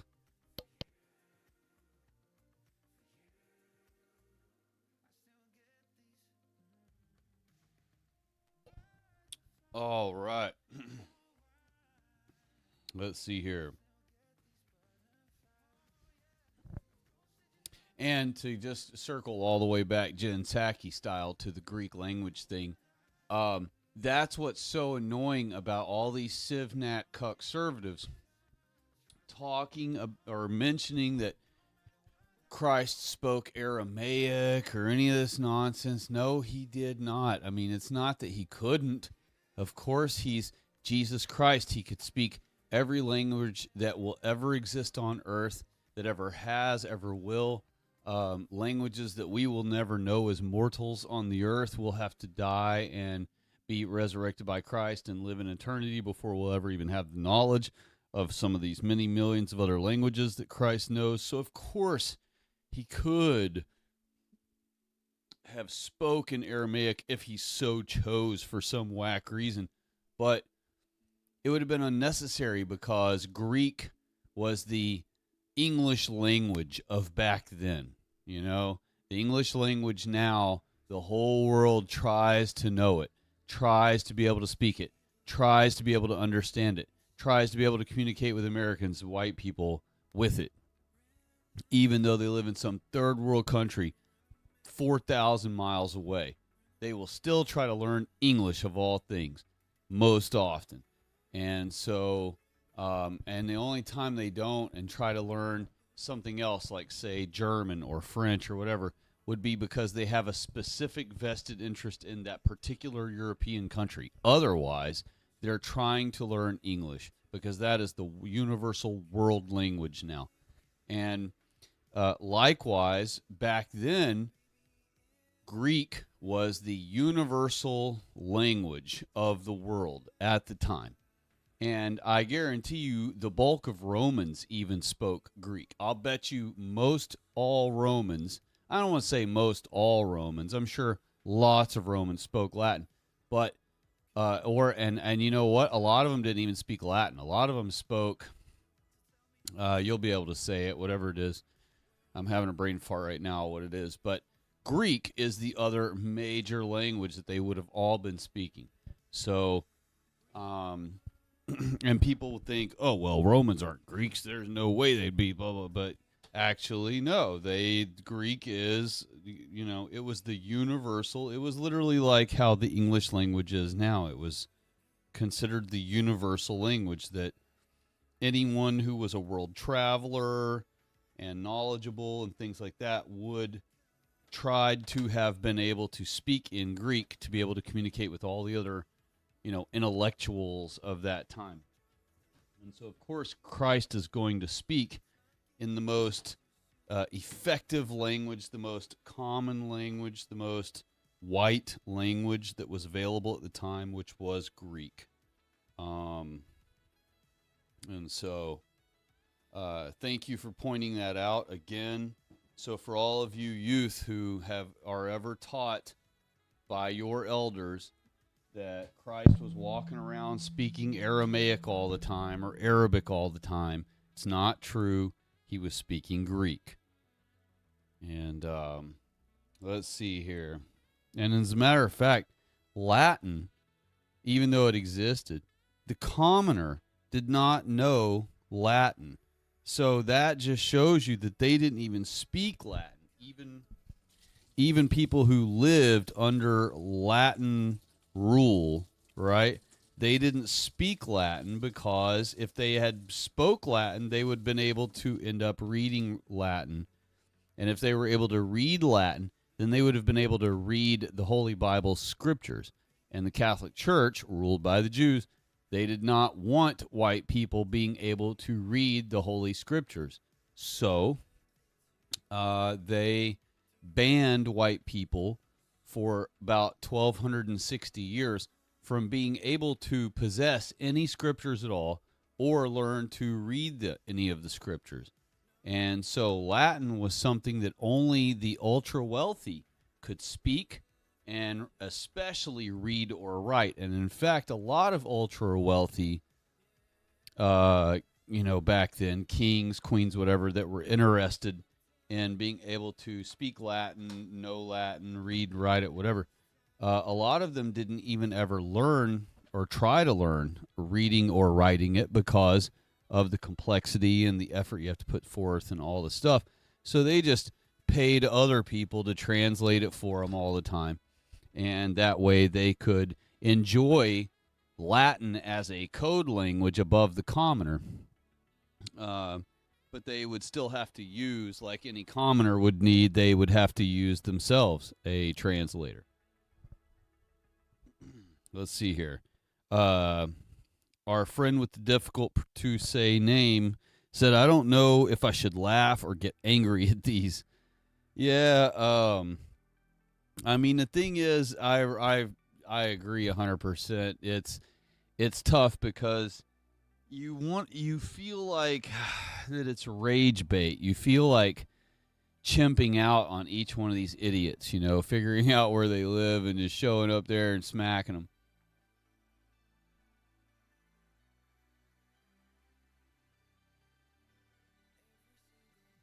But instead, we just have to remain cool and understand that this is all going to have to happen because it's the way it is. It's all got to happen. Everything has to get worse and worse and worse. And until it does, white people are not going to snap out of their cuckery, fully. And that's what we need them to do. And that is what we long for. And that is what we need to happen sooner than later. Ideally, if we could have it happen today, tomorrow, that would be wonderful. That would be ideal. And sadly, it won't be today or tomorrow. So what we have to do is try to minimize how many days into the future it's going to end up being.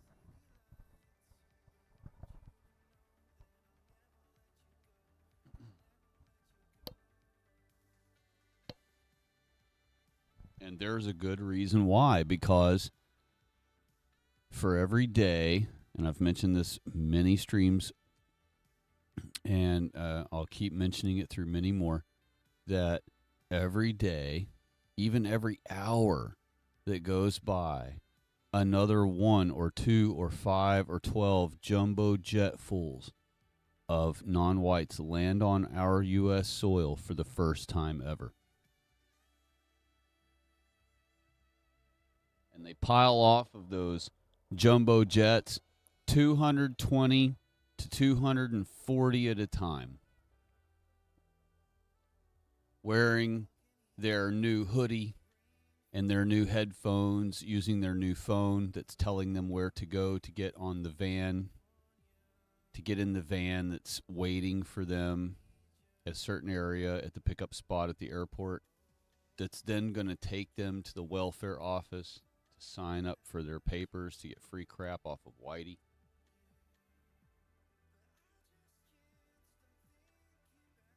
And they look just like any other American hopping off the plane. And I don't mean American for real, because it'll be obvious that they're all non-whites, but they're all dressed like white people. They have white people hoodies on. They have white people headphones on. They're using cell phones. They don't look like they're from a third world. They don't look like it's a plane load of people who've never been on U.S. soil ever before. And they're told to just march off the plane like they've been there a million times. Just walk off the plane, follow the instructions on your phone to the pickup spot, and get in the van when the van arrives, or it'll be there waiting on you.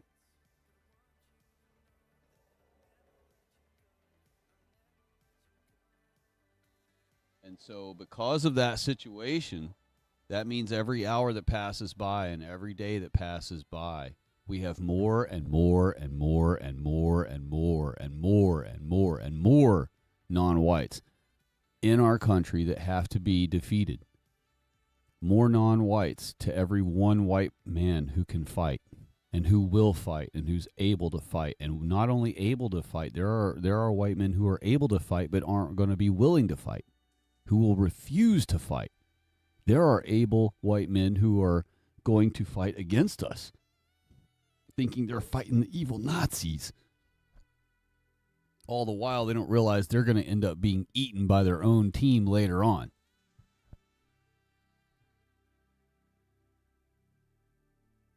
You add it all up, we're not going to have very many people on our side fighting who are not only willing to or able to fight, but willing to fight on our side.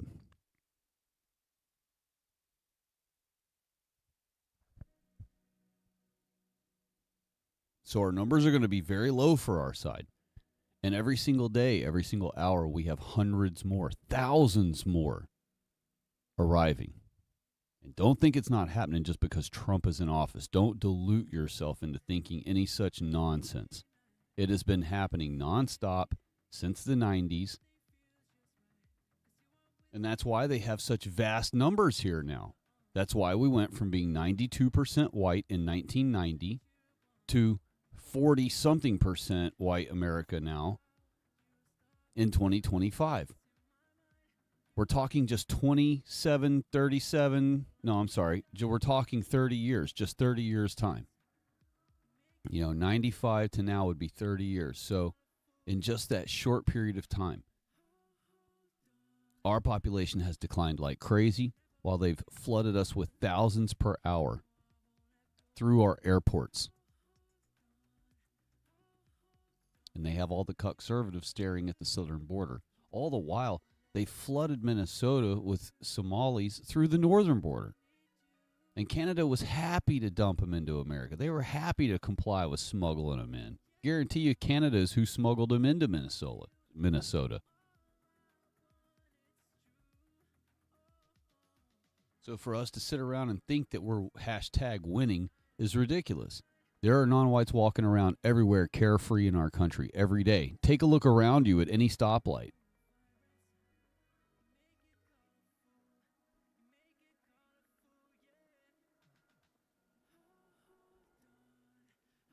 Look at any yearbook graduating 2025 and see if you see gobs of non-whites missing because they all self-deported or got deported. It's all bullshit. You know, do I think they're going into certain towns and maybe doing a few arrests and stuff? Sure. But they arrest them. They give them, quote, due process, even though they don't deserve any such thing. And they stay in our country. They just stay detained away in some jail somewhere, some lockdown joint, and eventually they free them back into the country. They just detain them until their papers all get in order. And guess what? While they're detained, their papers get expedited because they're detained. So God forbid we hold up the invaders. We wouldn't want to inconvenience them time-wise or anything. So we detain them for as short a time as possible so we can hurry up and get their papers done. So then, wouldn't you know, all of a sudden, this detained illegal that was violently apprehended by 4 or 5 ICE agents wearing gas masks and army uniforms and assault rifles, all rifles, or anything is an assault weapon. But you know what I mean. That's the common trope they use. So they're using rifles, military rifles, they're using, or high-powered rifles, and they're using military gear and gas masks and all this stuff and helmets and night vision, and they take down these dudes, and all they do is detain them and then expedite their their paperwork to make them legal, which is just Jewry. Legalism is whatever Jews say.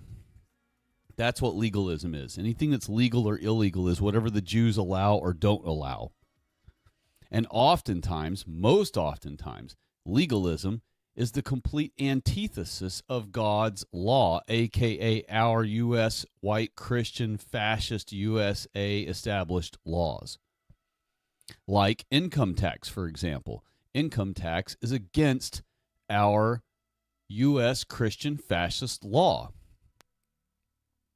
And yet, it's legal now for Jews to demand that you, quote, voluntarily, end quote, surrender a whole portion of your paycheck to the Jews for them to do whatever they wish with, however they see fit, whether you disagree with what they do with your money or not that they stole from you.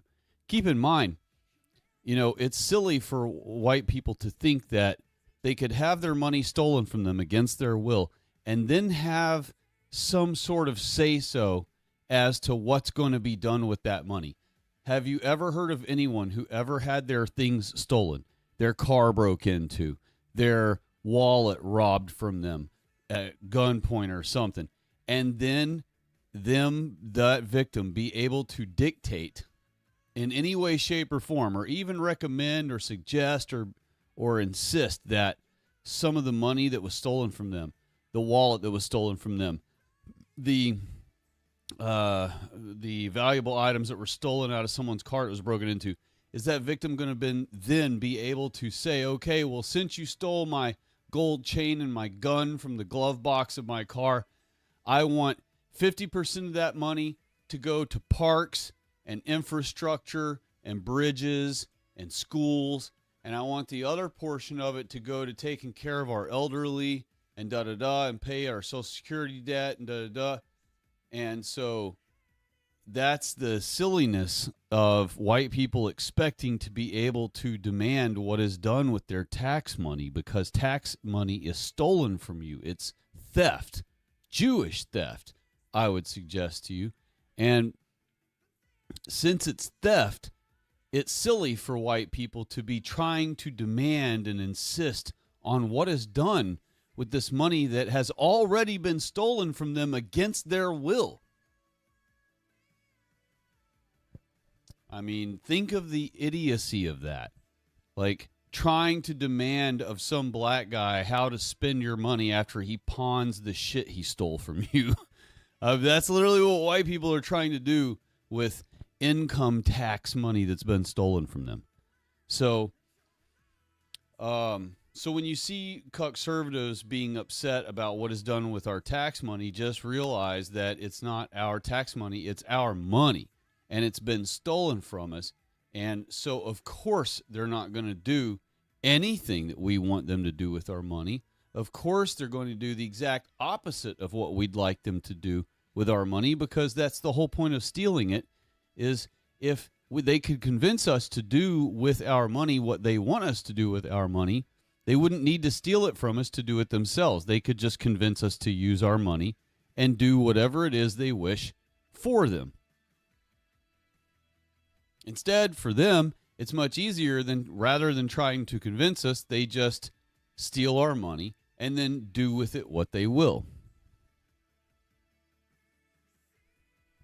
And this goes the same for once politicians are put in office. You know, during the election campaigns, they say all these things they're going to do. They promise all of these things. And then once they're put in that position of power, which, by the way, white people and voters in general do not select, they do not elect anyone into office. Jews select every politician. And so, including Thomas Massey, that's why I have reserve about him. So since Jews select every politician, voting is just a hoax. And since Jews select every politician, things are always going to go in a way that they want them to go, despite what the American people, or AKA white people, want to happen. Right? If white people want a certain thing done, the Jews will see to it that the government does the exact opposite.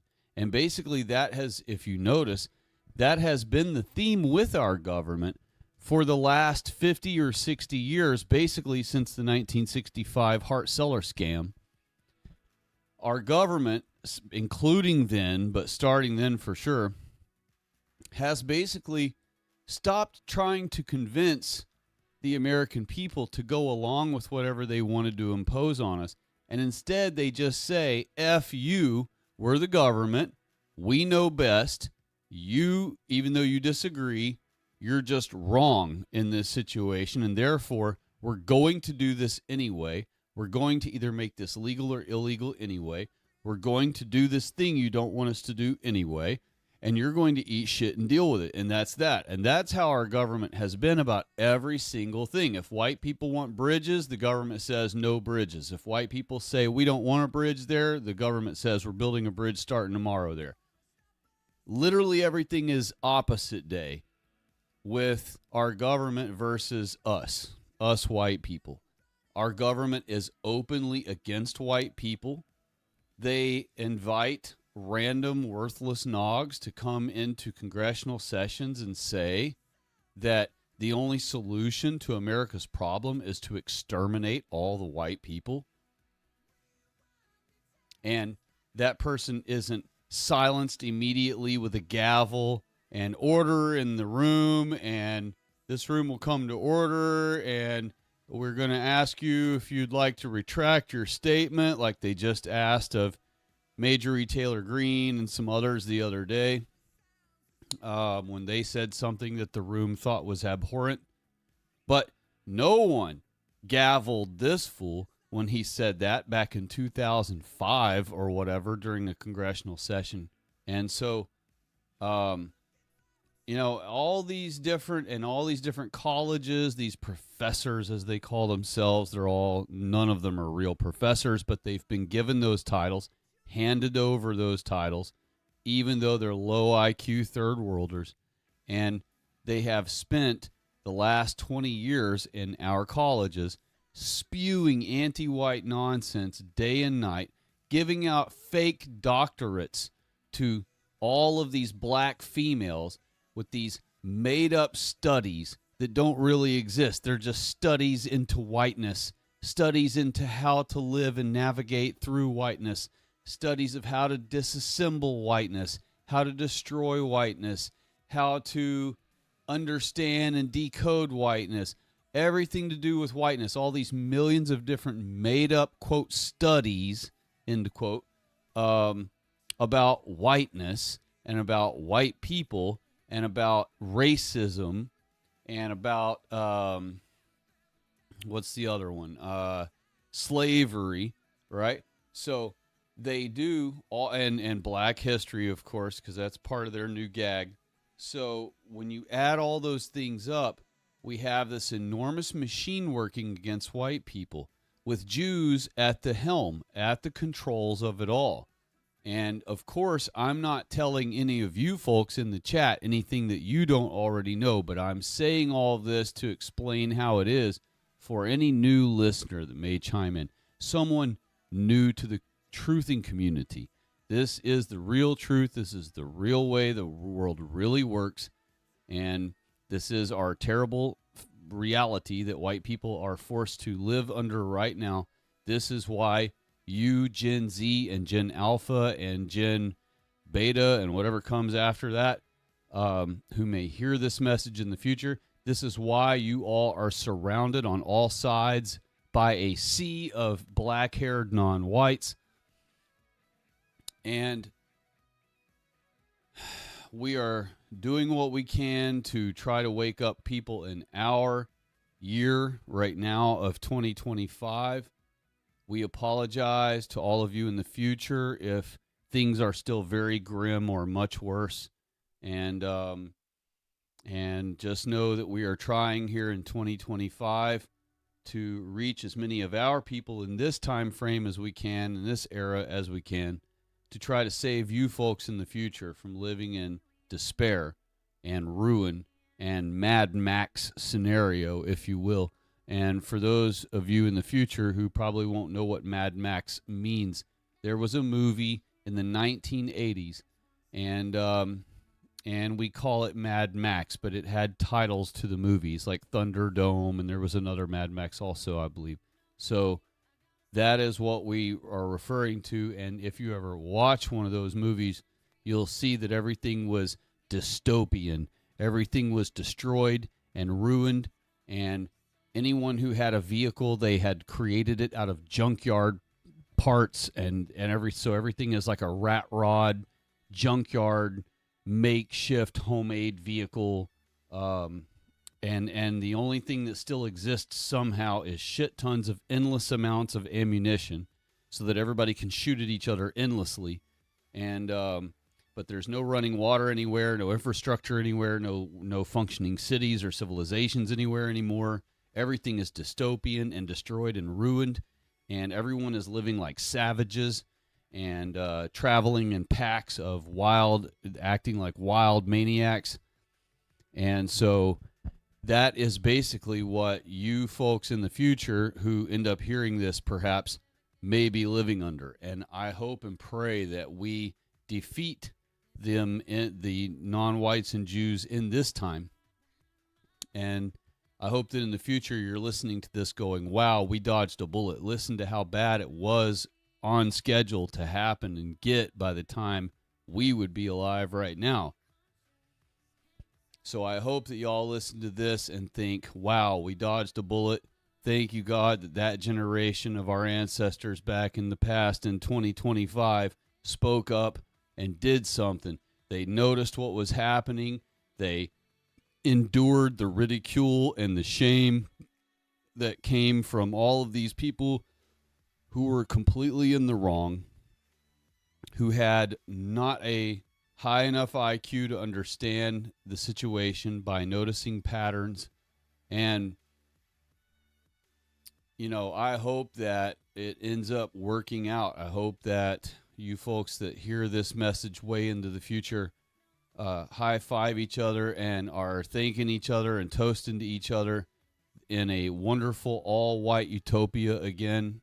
I hope you're listening to this message with your 4 or 5 white children, teaching them from a message like this how bad America used to be and how bad it could get again if we do not adhere to and maintain our white Christian fascist countries as they were intended to be. And there is nothing more important, because without this backbone, this structure of safety, of having our own country, our own home, our own homeland, then we have nothing. We have nothing to lean on. We have nothing to leave to our children as we age out. And our children will be left not only empty-handed, but enslaved by others. The worst possible scenarios you can possibly imagine. And things that we have never had to deal with, never had to put up with. We think life is so bad right now, we have no idea how bad it will be for our grandchildren and great-grandchildren in the future if we do not conquer the situation that we are under now, in this era, in this lifetime that you and I are living right now. This is the time. There is no other time. There's no other time frame of cavalry that's going to show up from another dimension and save the day.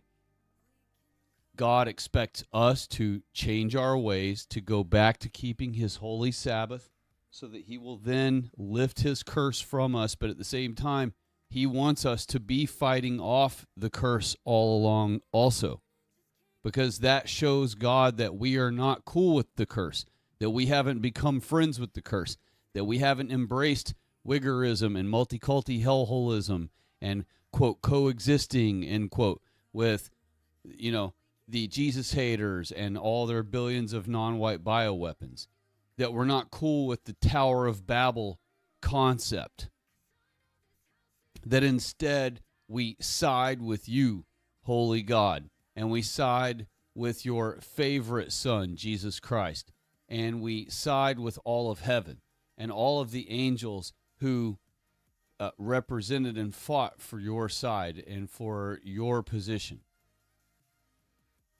And we want to be in that number who are saved by Christ. We want to be in that number of his harvest. And so we want to side with whatever God says. We want to side with whatever Christ says. We want to love who Christ loved, and we want to hate who Christ hates. And we want to love what Christ loves, and we want to hate what Christ hates. Now, what does Christ hate? He hates liars. He hates imposters. He hates hypocrites. He hates thieves. He hates scoundrels.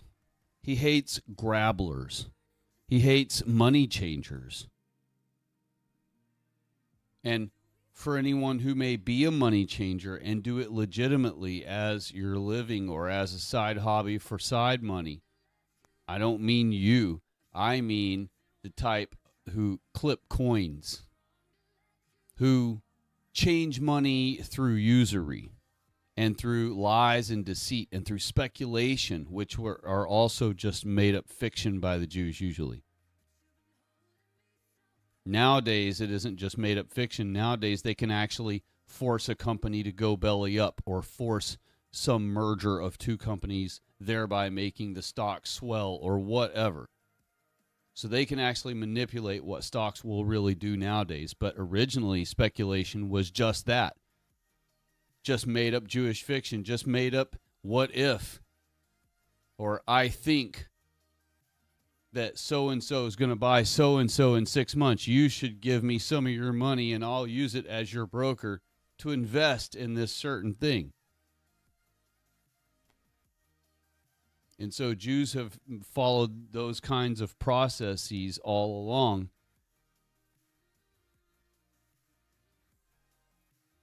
And it's put them where they now have control of all of our things. We have to finally do something. In this generation, we have to finally do something. We're the last generation, Generation X, any of you who listen to this. We are the last generation that remembers real America. Even Generation Z and millennials do not remember real America. Even kids who were born in the 90s. I apologize to all of you who were and feel like you remember real America, but you do not. Real America was the 1980s and before. So if you do not remember the 1980s, even if you were born in 86, but you don't remember it because you're only 4 years old when it turned 1990, you don't really remember America. Real America existed still all through the 1980s until about 1989, and it started on a quick decline. And by 1991, we were basically third world multiculti starting at that point. And then from there, by 1995, 1996, all white people were cucked wiggers practically. And that was a very shameful and embarrassing time for white people, especially for young white people, like young adults, teenagers, things like that. Lots of wiggerism happened in the 90s. Lots of white girls were becoming wiggers. It was a very shameful time for our people. And then thank God, country music and rock music made like a comeback about 2000. And so when Y2K came along, rock music and really rock music had kind of pushed through the 90s. They did pretty good starting in 95, 96. They started really cranking out some pretty potent music, which I wasn't a fan of any of the 90s rock really at all. But they were famous. They got lots of hits. You know, they took over all the radio slots. And so now, even though I didn't like that music then, and even though none of it was godly music, and it was even all mostly ungodly people doing ungodly music, it did overtake the Nogs in a lot of places. It basically gave some white people a different avenue to go instead of being a wigger. And then, you know, the mid-2000s came along, and it was even more popular to be white again for a lot of white kids, a lot of white people. But by 2010, you know, white people started on their decline in popularity and confidence and coolness and all these things. And then by 2012, 2014, we were definitely on the decline. And it's pretty much just been a downhill slump ever since. And whenever we have this little blip of confidence as a people, or we have this one little tiny win, we say, oh, we're on the up again. We're on the up again. But really, we're so far down this drastically far down slope, this trench we're down in now, that even when we have a little win, it's just a little upward blip. And then we continue on down our massive trench.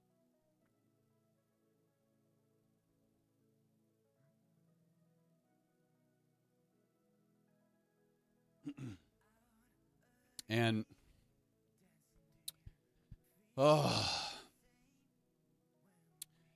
we could be so much worse off than we are right now, and we will be in the future.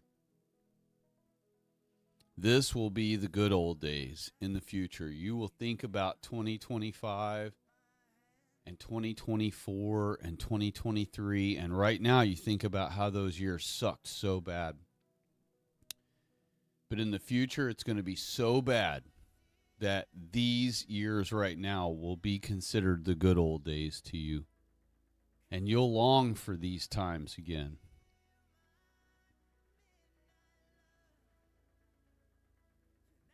So while we do this fight, while we put up with all this madness, while we reject and push back against all this wickedness that's being imposed upon our people, also keep in mind two things. One, this proves that we are Israel. This proves our Bible prophecy is perfect and true.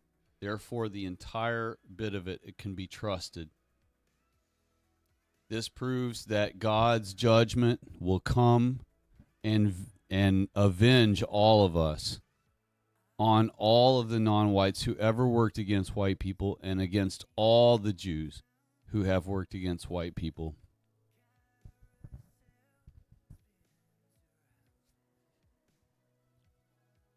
And it also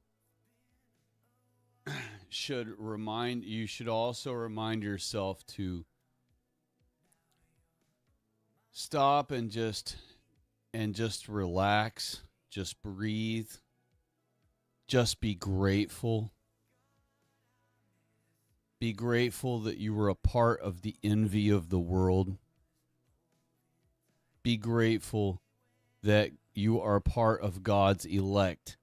Be grateful that you are a part of. Remember, you didn't do anything to deserve this. You weren't up in heaven and you won a craps tournament. And so you earned your way into being white down here, and you earned your way into being saved by Christ. You didn't do anything to deserve being white. That's why it's privilege.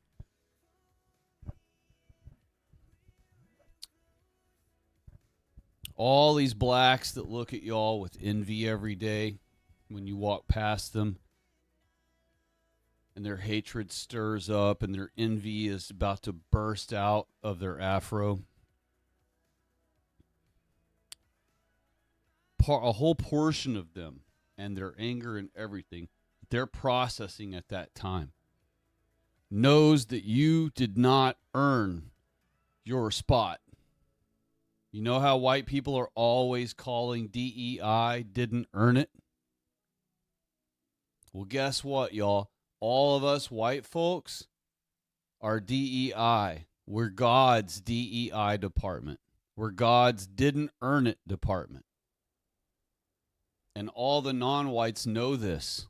All the blacks know this. They know that white people didn't earn our spot. They know that we didn't do anything to cause God to favor us because of our own doing. They know that when they look at white people here, that not all of us are geniuses and immensely important. You know what I mean? As far as like the world desperately needs us and our life and our inventions or whatever we're going to accomplish. There are many white people, and I hate to say this, who can live and die and the world will never notice. And it won't affect the world really at all. And that's a horrible shame, because every white person has the potential to affect our world in fantastic ways. And every one of our white people have the ability to drastically improve something about our world. So it's a horrible shame that there are many white people who will not end up doing anything in the world other than just living and dying, and no one ever notices. The world never notices. Nothing is ever changed or affected. But that doesn't mean the potential isn't there. Non-whites know that we are not all that way. They know that they are sometimes physically capable, and many times physically capable, of destroying a white person, conquering a white person. And to them, since they're so physical, and since they think violence is the ultimate decider, they think, how could these white people be better than me? How could they be superior to me? How could they be supreme? How could they be God's chosen elect? How? I could beat this white lady up right here, right now, easily with one hand. How can she be more important than me? How can she be more powerful than me? How can she matter more in this world than me?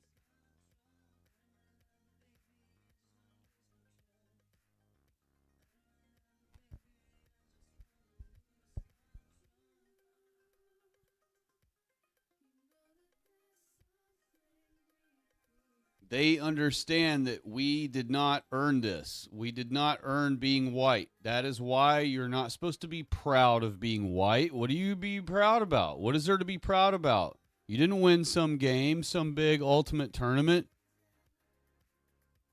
You didn't earn your way to being white. You were privileged by God to be blessed, to be born white, to be born a part of his covenant people, to be born a part of Christ's future harvest for eternal life. That's a gift. You didn't earn it. Just like Obama says, you didn't build that. You didn't. You didn't build your whiteness. You didn't build yourself being white anyway. Now, as white people, we can, and it's written on our heart to do so, we can work on our classiness, our dignity, and that is our whiteness. All these college professors, as they call themselves, talking about dismantling our whiteness, that means our dignity. That means our uprightedness. That means our righteousness. That means our classiness, which outshines all of them. In their own eyes, they see that it outshines them. And that's why they want it destroyed, dismantled, be able to navigate through it, yada, yada, all the phrases they use.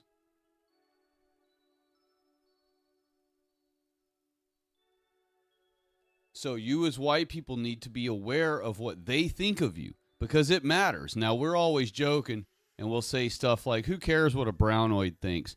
Who cares what some street shitter thinks? Technically, we don't. But in other ways, tactically, I should say, tactically, we do.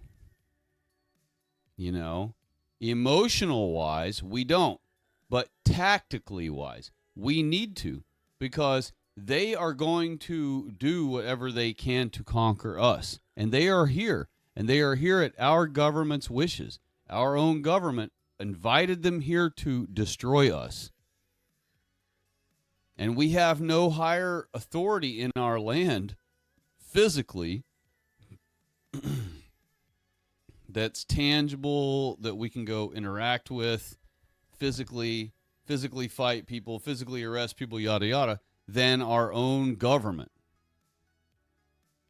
Of course, God is the highest law of our land. Of course, God is the supreme of our land. Of course, Jesus Christ is his favorite son, the ultimate king of our land. But we can't approach them in mortal life right now and get them to affect things per se directly.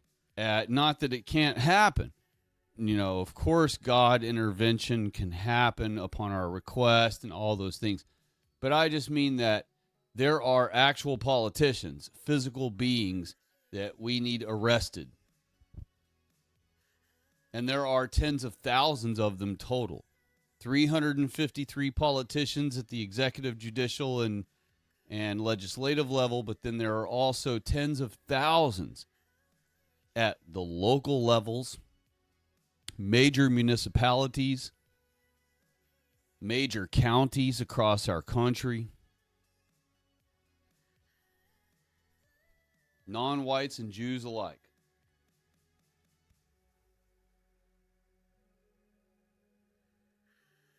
They all must be removed.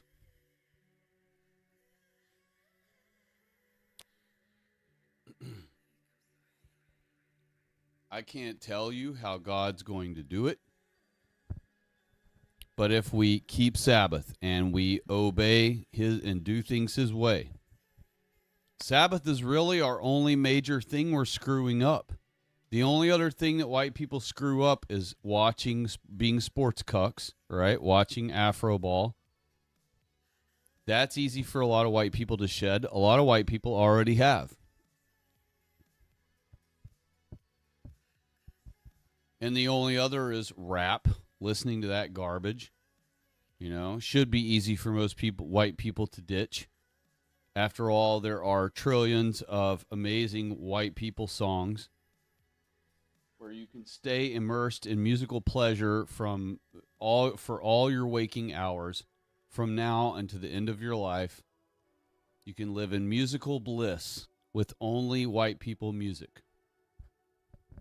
And it don't matter how many times you want to jump from genre to genre to genre. It won't matter. White people have created so much good music of every genre that it won't matter how many times you want to bounce around. You will never run out of amazing music made by white people all through your whole life. So that should be easy to shed.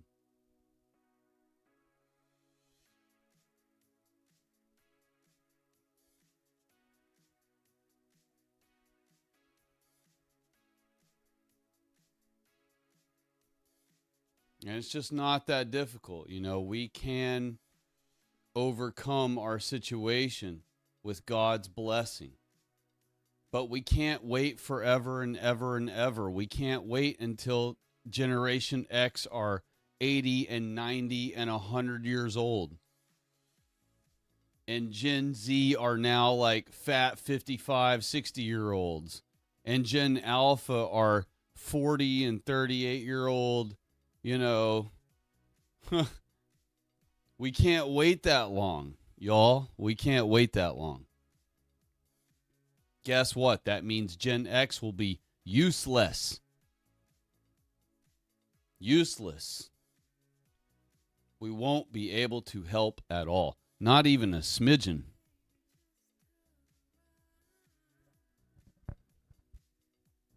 Gen Z will be, you know, they'll be in their 50s. What could I say? They'll be in their 50s, mid-50s. They'll do what they can, you know. But once you're in your mid-50s, you don't have the strength and the agility and the endurance and all those things that you had when you were a whippersnapper in your 20s.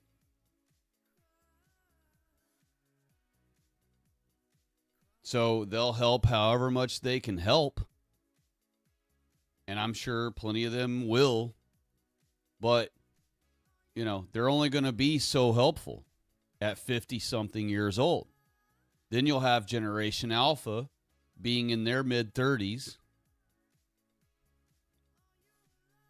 They'll be as helpful as they can be. But how many of them are actually going to be truly based? You know, we hear all the time from the conservatives and even some of the hard right-wingers that, oh, yeah, Gen Alpha's based. Gen Alpha's based. Well, a small portion of them are. But it's a tiny, small portion. The rest are cucked beyond belief. And they're horrifically cucked. Like, they all act like feminine pussies, even though they're men. Young men, you know? And so it's actually frightening how bad most of Gen Alpha and Gen Z are. But thank God, yeah, there are a small remnant of each one who are based. And I appreciate all of them, and God bless all of them, and Godspeed to all of them. And I hope that when the time comes and they have to fight for their lives, I hope that many more of their own generation of white people will have snapped out of their cuckery by that moment and help them in the fight. But, you know, I have to admit that I am hoping for the fight to come sooner than later, as many of us other truthers are. Most hardcore truthers know that it's now or never. We really got to get this on the road. We got to get this going now. And we know we can't. You know, that's the conundrum. That's the big catch-22 we're stuck in right now, where white people are not ready to fight. Yet, we needed to start fighting 50 years ago, 70, 80 years ago now. We needed to be fighting in 1965, and our ancestors back then did. But they were outnumbered, they were outmuscled, they were outgunned by our own U.S. government and our own traitorous white people who were working for the National Guard for a paycheck. Pointed rifles, point blank range, touched the foreheads with the barrels of their rifles. They were touching our elders' foreheads, our great-grandparents' foreheads. They were putting the tip of their rifle against their foreheads. Women, the mothers of those white children who were standing in front of the elementary schools and the middle schools and the high schools, trying to defend their white children from our own Jewish-controlled government, sold out by the Shabbos Goy of our people, who sold us down the river to the Jews for money and power and prestige and government positions.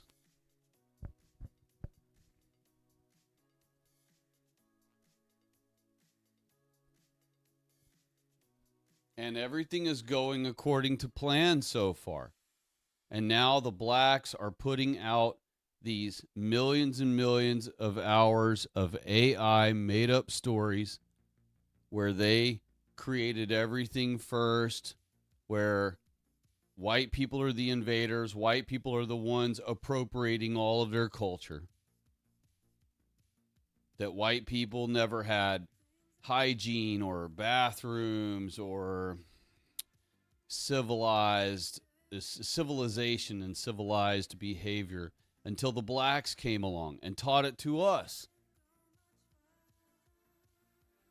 And we, knowing what we know, can watch these types of things and roll our eyes or laugh, depending on whether or not we find it funny.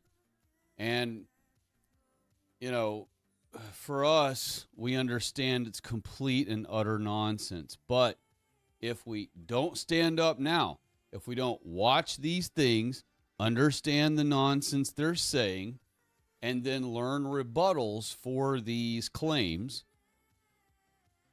then their claims will go unrebutted. And guess what happens in Jewish legalism when a claim goes undisputed, goes unopposed, goes unrebutted? It becomes fact. Look that up in legalism. Anything that is stated legally that stands unopposed after a certain period of time, it becomes established fact. That is legalism. That's Jewry. And keep in mind, that could apply to any absurd thing. It could apply to any absurd notion. It could apply to any made-up nonsense being spouted as fact. And so, of course, we must oppose this kind of nonsense, any and all fashions of it that ever arise.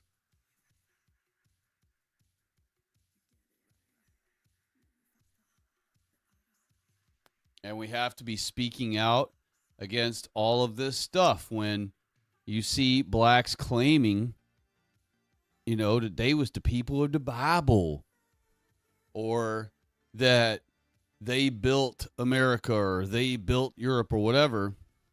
You've got to be able, especially if it's a white person that tells you this stuff, a white kid has been being taught this garbage in school. They don't know any better. You can't be upset with them. This is their schooling. This is what, when people say, oh, go get you an education, you need to go back to school, you need to stay in school. Well, this is what they're being taught in that school, to repeat back in order to be not called a dumbass and to be told, oh, you're actually quite smart. Good for you. You're a smart boy. You're a smart girl. You repeat back to us about the Holocaust that we told you. Good job.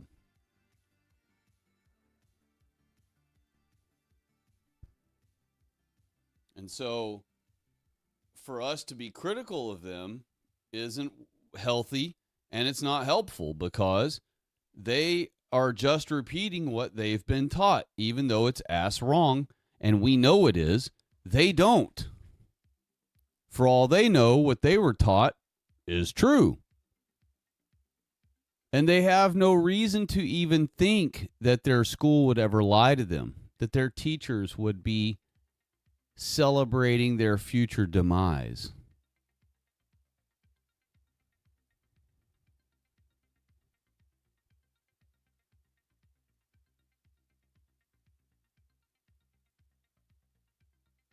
Sorry, I haven't been in the chat in a long time. I will get back into it in a moment. But I was triggered by, what Precision Etica had said.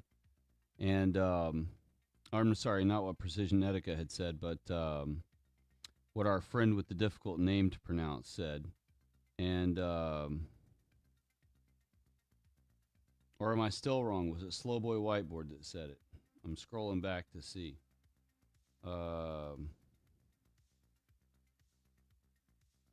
Okay, it was Precision Etica, my bad. And that was talking about the Greek language thing, and then I went off into many other tangents. But let me stop at and get back in here at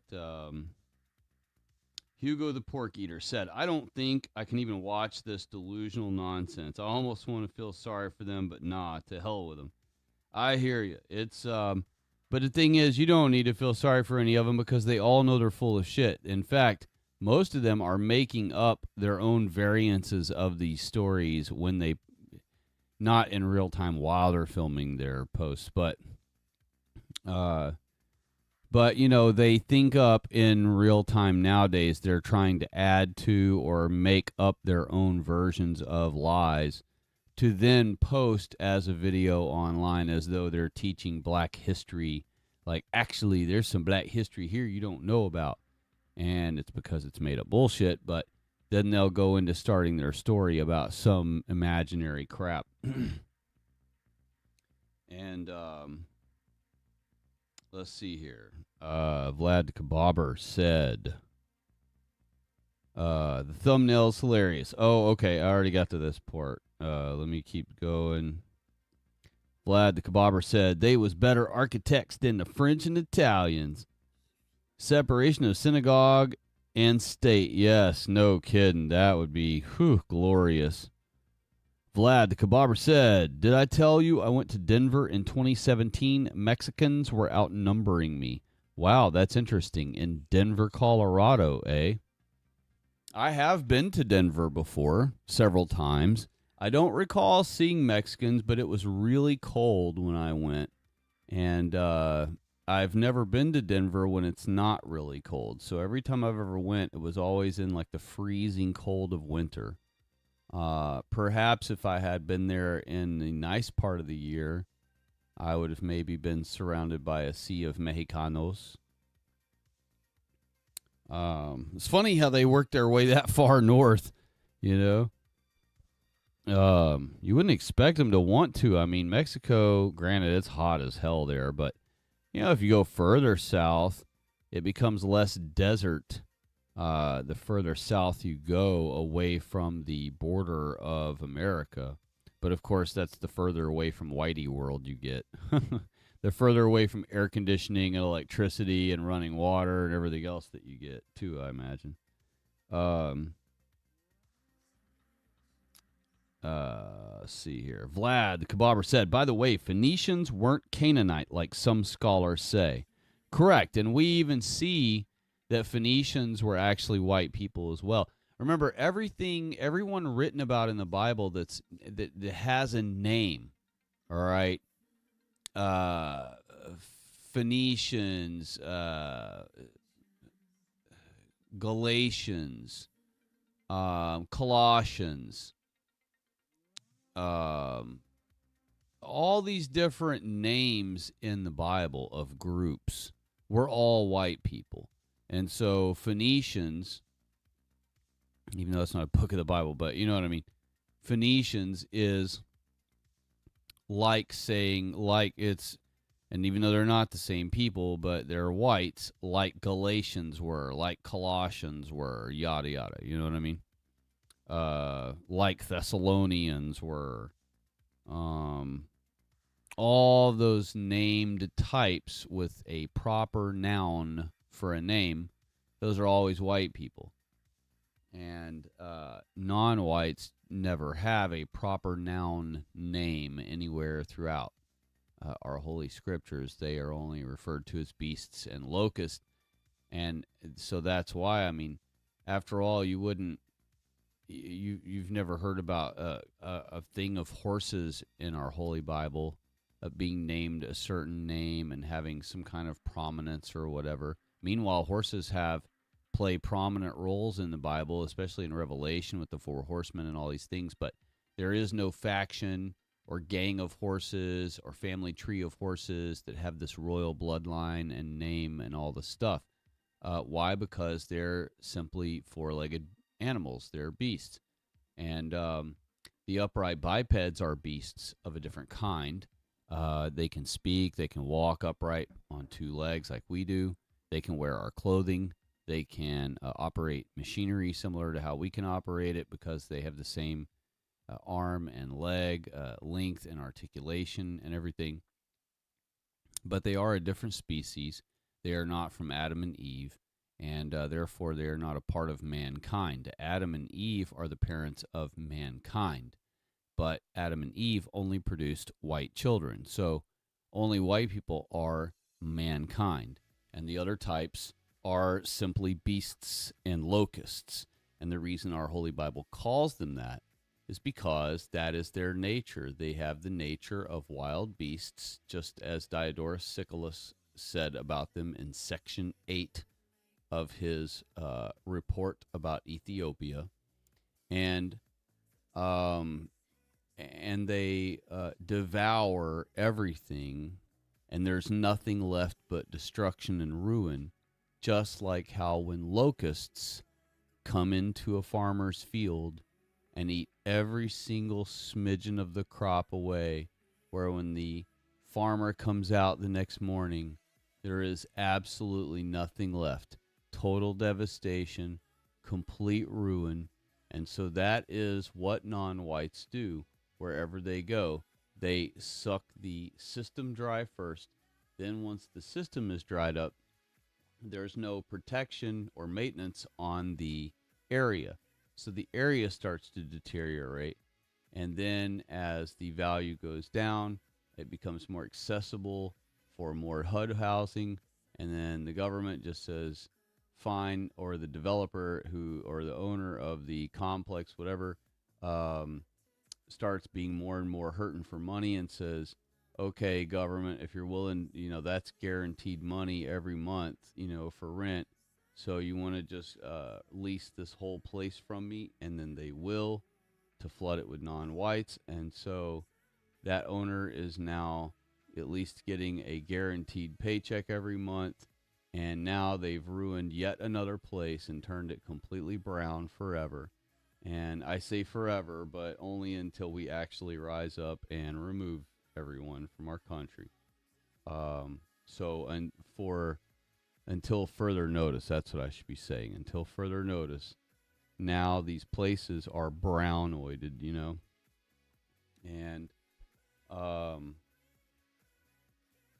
and so this process is going to keep continuing on. The Jews are just going to move non-whites into more and more areas using our money to build new neighborhoods, or they will let developers build the new areas in the sleepy white parts of the rural areas. And then once they build the neighborhood and charge 75% of the neighborhood to white people and charge them double the amount their house ought to be, then that makes up for the other houses they got very little money from the government every month for when they lease them to HUD housing. And so it's a well-oiled system, and it costs the Jews nothing, so they happily do it everywhere and anywhere. And so nowhere is safe. There's nowhere white people are going to be able to just, move to and not have to deal with this shit. We have to deal with it in our lifetime. We have to deal with it in this time frame now. We can't wait 10 more years to start speaking up.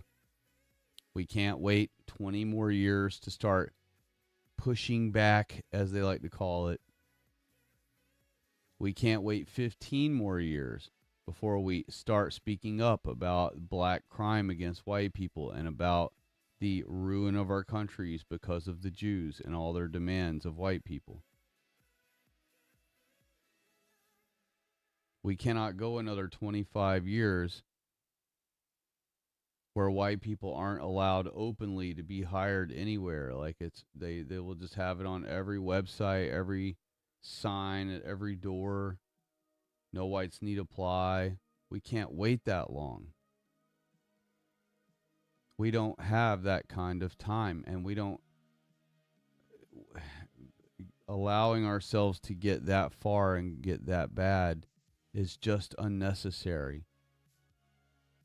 And it will cause us to have so many additional beautiful white girls and beautiful white children destroyed during the battle.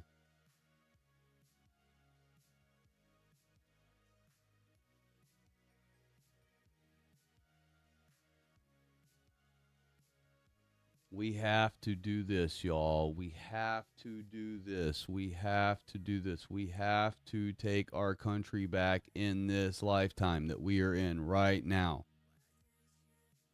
And we cannot wait 10 more years. We cannot wait 20 more years. America will be totally done in 20 more years. It'll be so cooked. It'll be so done. It's already not recognizable. It'll be completely, absolutely decimated in 20 years if we do nothing. Or if we do some stuff, but we still are not victorious. We must have victory.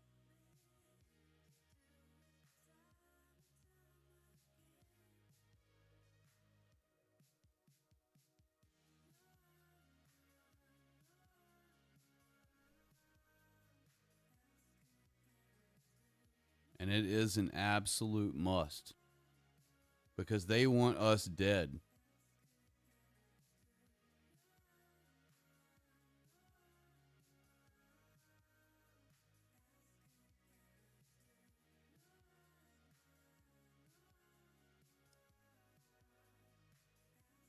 And life to them is nothing.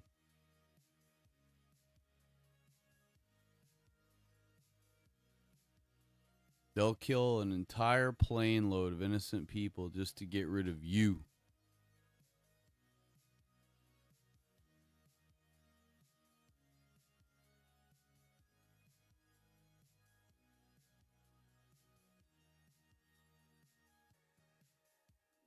Anyway, I just thought it'd be fun to show you some of that wee-wuzzing that's popping up. Of course, there are millions of other examples I could have chose from. But, those were kind of like along the lines of the timeline or whatever that I was trying to get from the Egyptians all the way to now to modern day.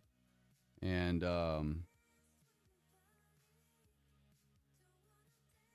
I do plan to do a Sabbath stream this Sabbath.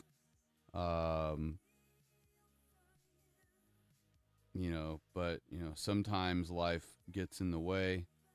I hope that's not the case. I hope I am sitting down and able and ready to jam on Sabbath. That would be great.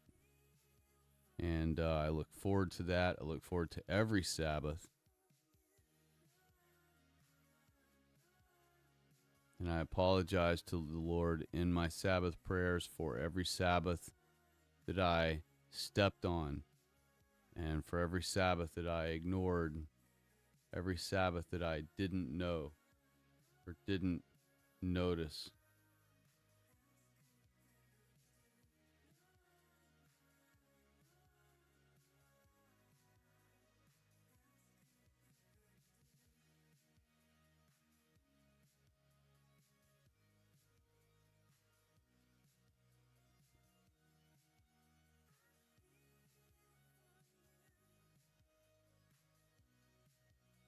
But I love you all.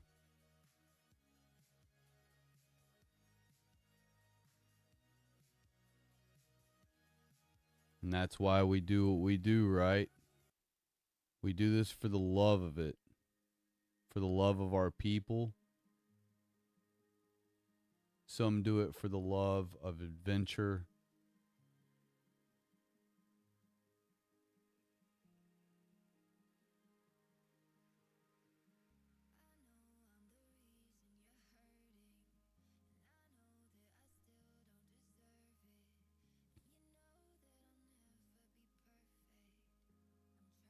I have no idea beyond keeping Sabbath what the plan is.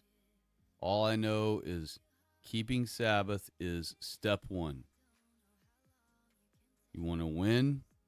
You want white people to win our countries back? Step one is Sabbath.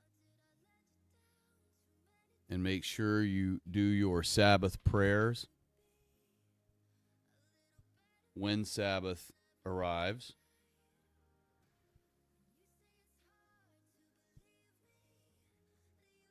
Be early with your Sabbath prayers, just like our godly men were. Early means first thing. First thing.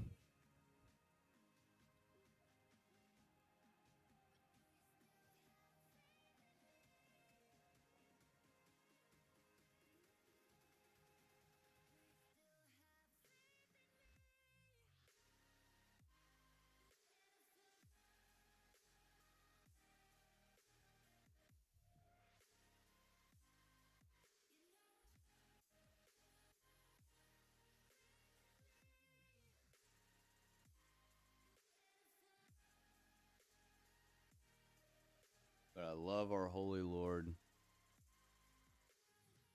our holy God in heaven, the God of Israel, the God of Noah, the God of Job, the God of Abraham, Isaac, and Jacob, the God of Jesus Christ.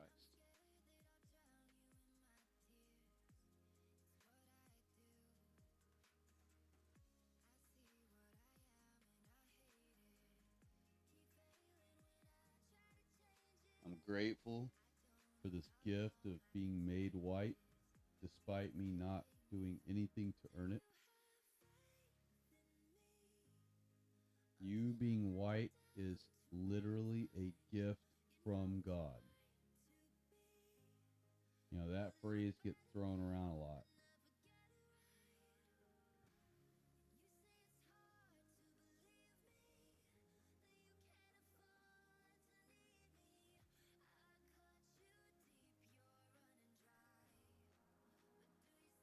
And I'm excited, you know, I think about what could happen in the future.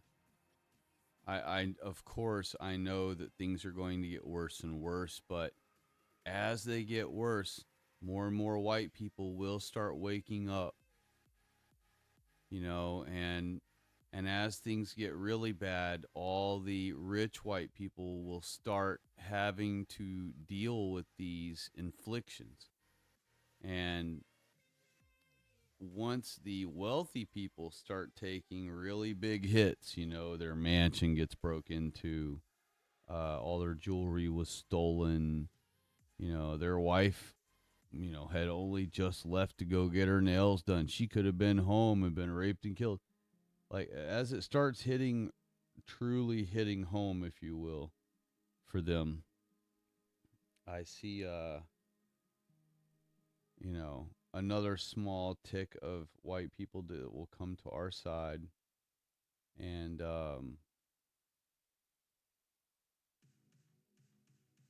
know, gosh, there's nobody else to reference. You know, the unborn aren't here yet, you know, so we can't use them as any kind of look at them and observe them as how they're going to fight. And Gen X is pretty much all that's left on the other side of Alpha and Z. You know, we're the basically the adults now, if you will, of the world. And we certainly don't have our shit together.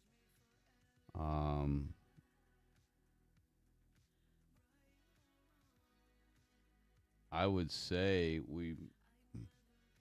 I don't want to use the word pampered, but we lived the best childhood life of any era for sure, you know. And So, you know, we owe a service to our people, but not only that, but to our country. We owe a payback of how wonderful our childhood was. Um,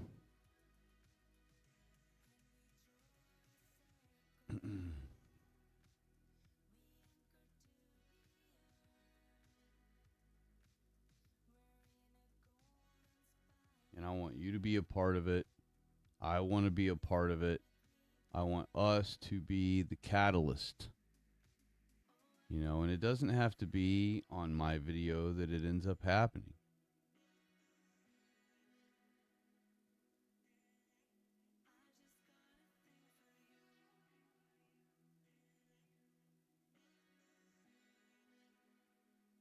Truth is truth. I don't care how it gets out.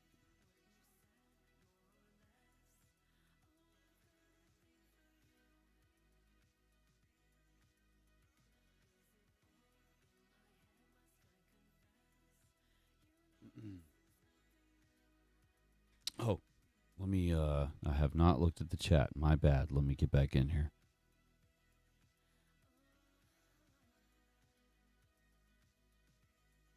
Let's see here.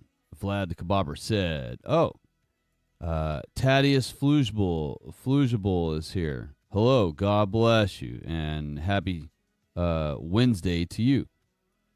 Vlad the Kebabber said, you remember the Screwdriver Band? And Thaddeus said, they were punk hardcore like Skinheads, right? I used to like Born Against some too. Vlad the Kebabber said, yeah, I remember my dad had a Screwdriver album, and he was a drummer. Teddy said, he didn't earn it. Good one, stay white. Yeah, talking about us being white, exactly. And Vlad said, at the time, I didn't know they were skinheads. I was told it was just rock against communism. Thaddeus said, there were very few bands like that were pro-white. But even within those bands were crypto J's. Nearly all, quote, white guys, end quote, in the music biz from underground to mainstream are J's and crypto J's. And also a lot of half J, half Italians. All right, so since they're still talking about this particular band or whatever, I'll let them keep chatting about that. And just go on with what all the theme is tonight for us to be kind of dwelling on. And so, yeah, basically, these We Was stories, as ridiculous and pathetic and coping as hard as possible as they are right now, those will be imposed one at a time into different random state colleges, you know, whatever. And part of why they want to do it in hard book is they only want the book to exist in that one place. So if you live anywhere else in the country and you want to look at it, well, you know, tough cookie. You'd have to be in Chicago and rent it from Chicago and then return it from Chicago. And so let's see here. So basically, let me just get back to the point at hand. This stuff will be taught as curriculum. Remember the communist, the Jewish communist modus operandi, one of them is to tell a lie and tell it incessantly and never stop, always repeating the lie and never take no for an answer about it, and just always repeat the lie forever and ever. Eventually, it will become accepted as fact. You know, because the next generation doesn't know any better. They're just going by what they're shown, what they're told. And so it's up to us to, you know, have them keeping an open, head on a swivel, right? and all of that.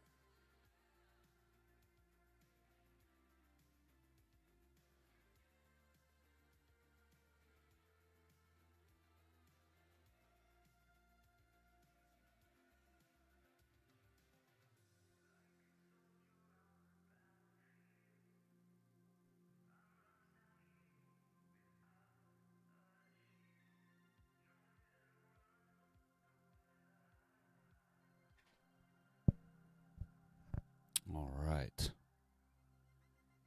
Okay. Yeah, so that was kind of cool, you know. I don't want to say cool, but it was you know, a little bit informative to go through some of the new BS that they're going to be eventually teaching in schools, God forbid, but I'm sure they will. And so we just have to, you know that these things exist, know how to dispute them. All right. For example, the one that they were spouting earlier as being someone who invented a submarine and it was rejected by everyone, all this stuff. There are ways to search on Google if you have a 3-digit IQ. There are ways to search on Google and find out through the, through various means of, wartime vessel, what you call it, diving, they see weak points, and all those things. So, I forget kind of what I was going with my analogy there, but the bottom line is we're the same way. We're having to look after all the things for the boat, and our boat is sinking, and no one's helping us try to keep it from sinking. And, if we lose this vessel, we're done. I mean, America is the last bastion. We have to win. We have to, not only do we have to win, but we have to win soon, because everywhere is going so bad now, and America is the last thing, but America is also the thing that if it's taken back, other countries will start falling in line after us and doing the same thing. So America has to be the catalyst to kick this off. It really is up to us. It's up to us. We're on a battleship and it could take out all the enemies, but instead we just are sitting ducks and we're sinking. And these little Jewish and non-white boats are pummeling us with more and more holes every day. And even though we're up on the deck and we're trying to get this done and that done, and we have other people down in the hole trying to plug the holes, we can only do so much as white people before we're just done and we're defeated, and that's it, and we're conquered. We still have time right now, but we're already way out of time. But we still, even though we're way, way out of time, there's still time.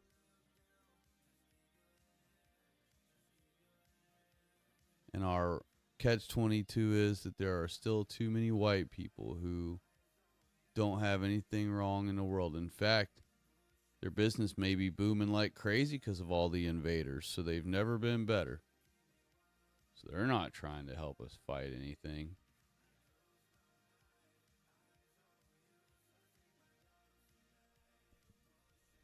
Too many white people are still happy in their lives. And that's the ultimate bummer, because we need all of them to become unhappy right away.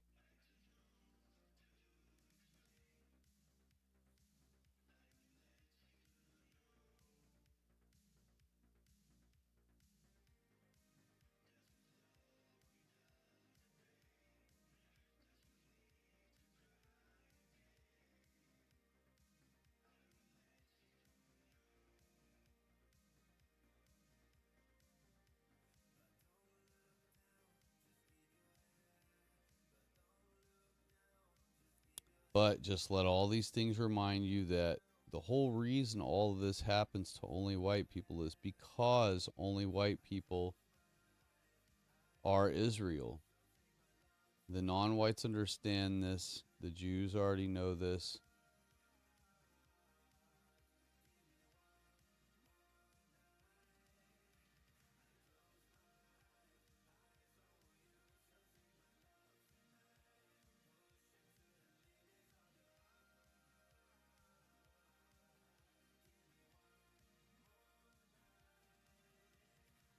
I'd love to be able to see some sort of white, openly white organization form coming soon. Preferably a white caucus.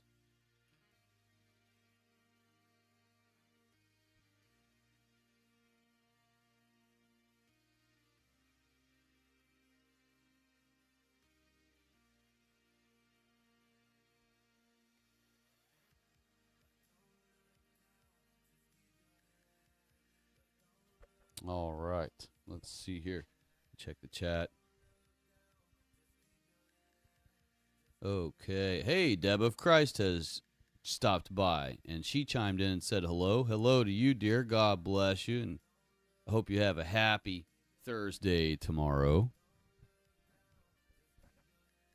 Okay. Well, you'll have to just watch it after the fact, Miss Deb of Christ, because we already went through all the wee-wuzzing that I had for you all tonight. And it's going to seem like, perhaps when you first start watching it, it might seem like I'm going to have us run or watch through the entire long videos and stuff, but I don't. I cut off each one after a good little spell, and that way people aren't forced to watch all the way through. So feel free to check that out at your leisure, your first or earliest, I should say, convenience. And after that, I've just been rambling and ranting, and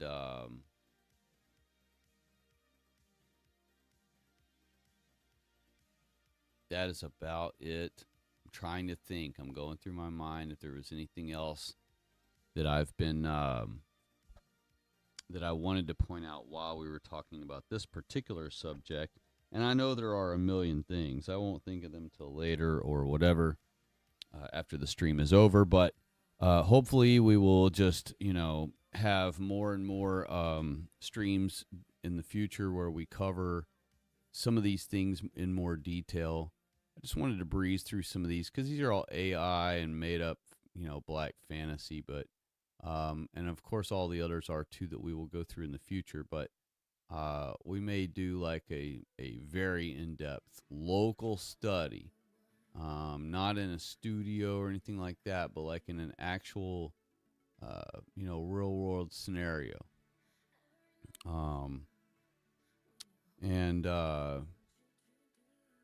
And I, in the future we'll do like some better wee-wuzzing. I'll have better selections, better examples to go through, or we can kind of mystery science theater. I can never say it correctly first try. Mystery Science Theater 3000 through those videos where we just pause and comment along the way through them. We'll do a little more of that soon.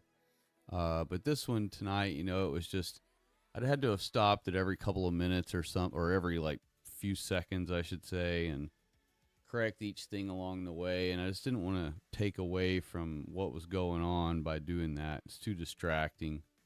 And so I guess since that was really all I wanted to do on this stream was just show some of that wee-wuzzing, I guess I'll go ahead and cut it off early tonight so that folks, I realize it's the middle of the week. People got to work tomorrow. So it's already mega super late. And so I guess I'll go ahead and shut her down for tonight. But thank you all for stopping by and chiming in, saying hello. I appreciate y'all's kind visits. I really do. And I'm sorry that we don't get to do this more often. If it was up to me, I'd just stream all day, every day, like a radio station. I've even thought about doing that before, but I just, haven't got around to doing something like that. It would just be so much more involved than doing a stream every now and then as just a regular YouTuber does. But hopefully in the future we'll be able to do more and more and more streams, and we'll get to the bottom of more and more things as they need to be dealt with, and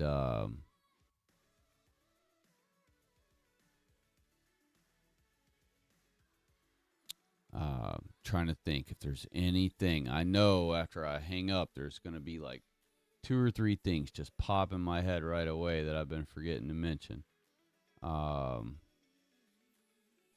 But yeah, I'm drawing a blank right now. So, oh well, I guess we can sign off for this evening. And of course, if I can do Sabbath, I will. What else? I think I've covered everything I can think of at the moment.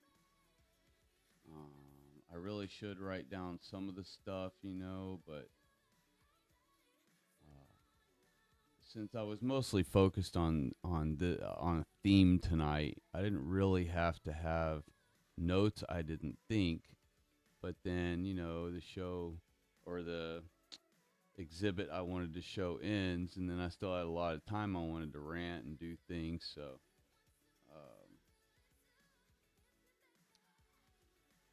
I'm gonna have to just I'm gonna have to come up with some better ones next time we do WeWuzzing, because these AI ones, they're just not like, they don't hit as right as the ones where they sit in front of the screen, and then they have like a web page open next to them, taking up 3/4 of the screen, and those type of formats, and they exist a lot on YouTube. Those are the ones that are most fun to debunk, and they have they're just more funny to a person who's based, so they just seem more laughable, more fun to have a laugh when you debunk them. But in any case, I hope all of you have a lovely tomorrow and a lovely rest of your week.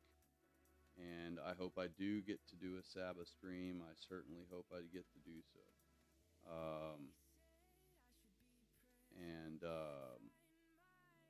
Yeah, we'll just we'll pick up again on Sabbath. I really hope I get to do one. And what else? Gosh, I know there's going to be something. As soon as I hang up, I'll be like, oh yeah, it'll like totally dawn on me, whatever it is. And I've already said like 50 times in the last minute. Oh well, time's up. I'm just going to let it finish for tonight, and since I can't think of any of the other things I wanted to mention, they'll have to wait till the next stream. But God bless you all. Please stay in the fight. Please argue in the comment sections. Please watch white people's videos and give them their like, specifically and purely because they are white. Ignore any channel that is a body, like a police body cam channel, if you can see plain as day that it's a white person causing the problem. We want them to see, by looking at their analytics over time, that any time they post a video with non-whites in it, their view count is much lower. And any time they use an all-white cast, their view count is much higher.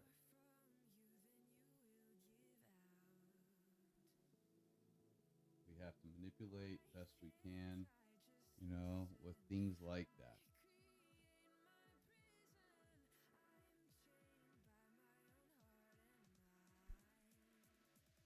Interact with your friends, let them know what's going on. We're going to need them in the future,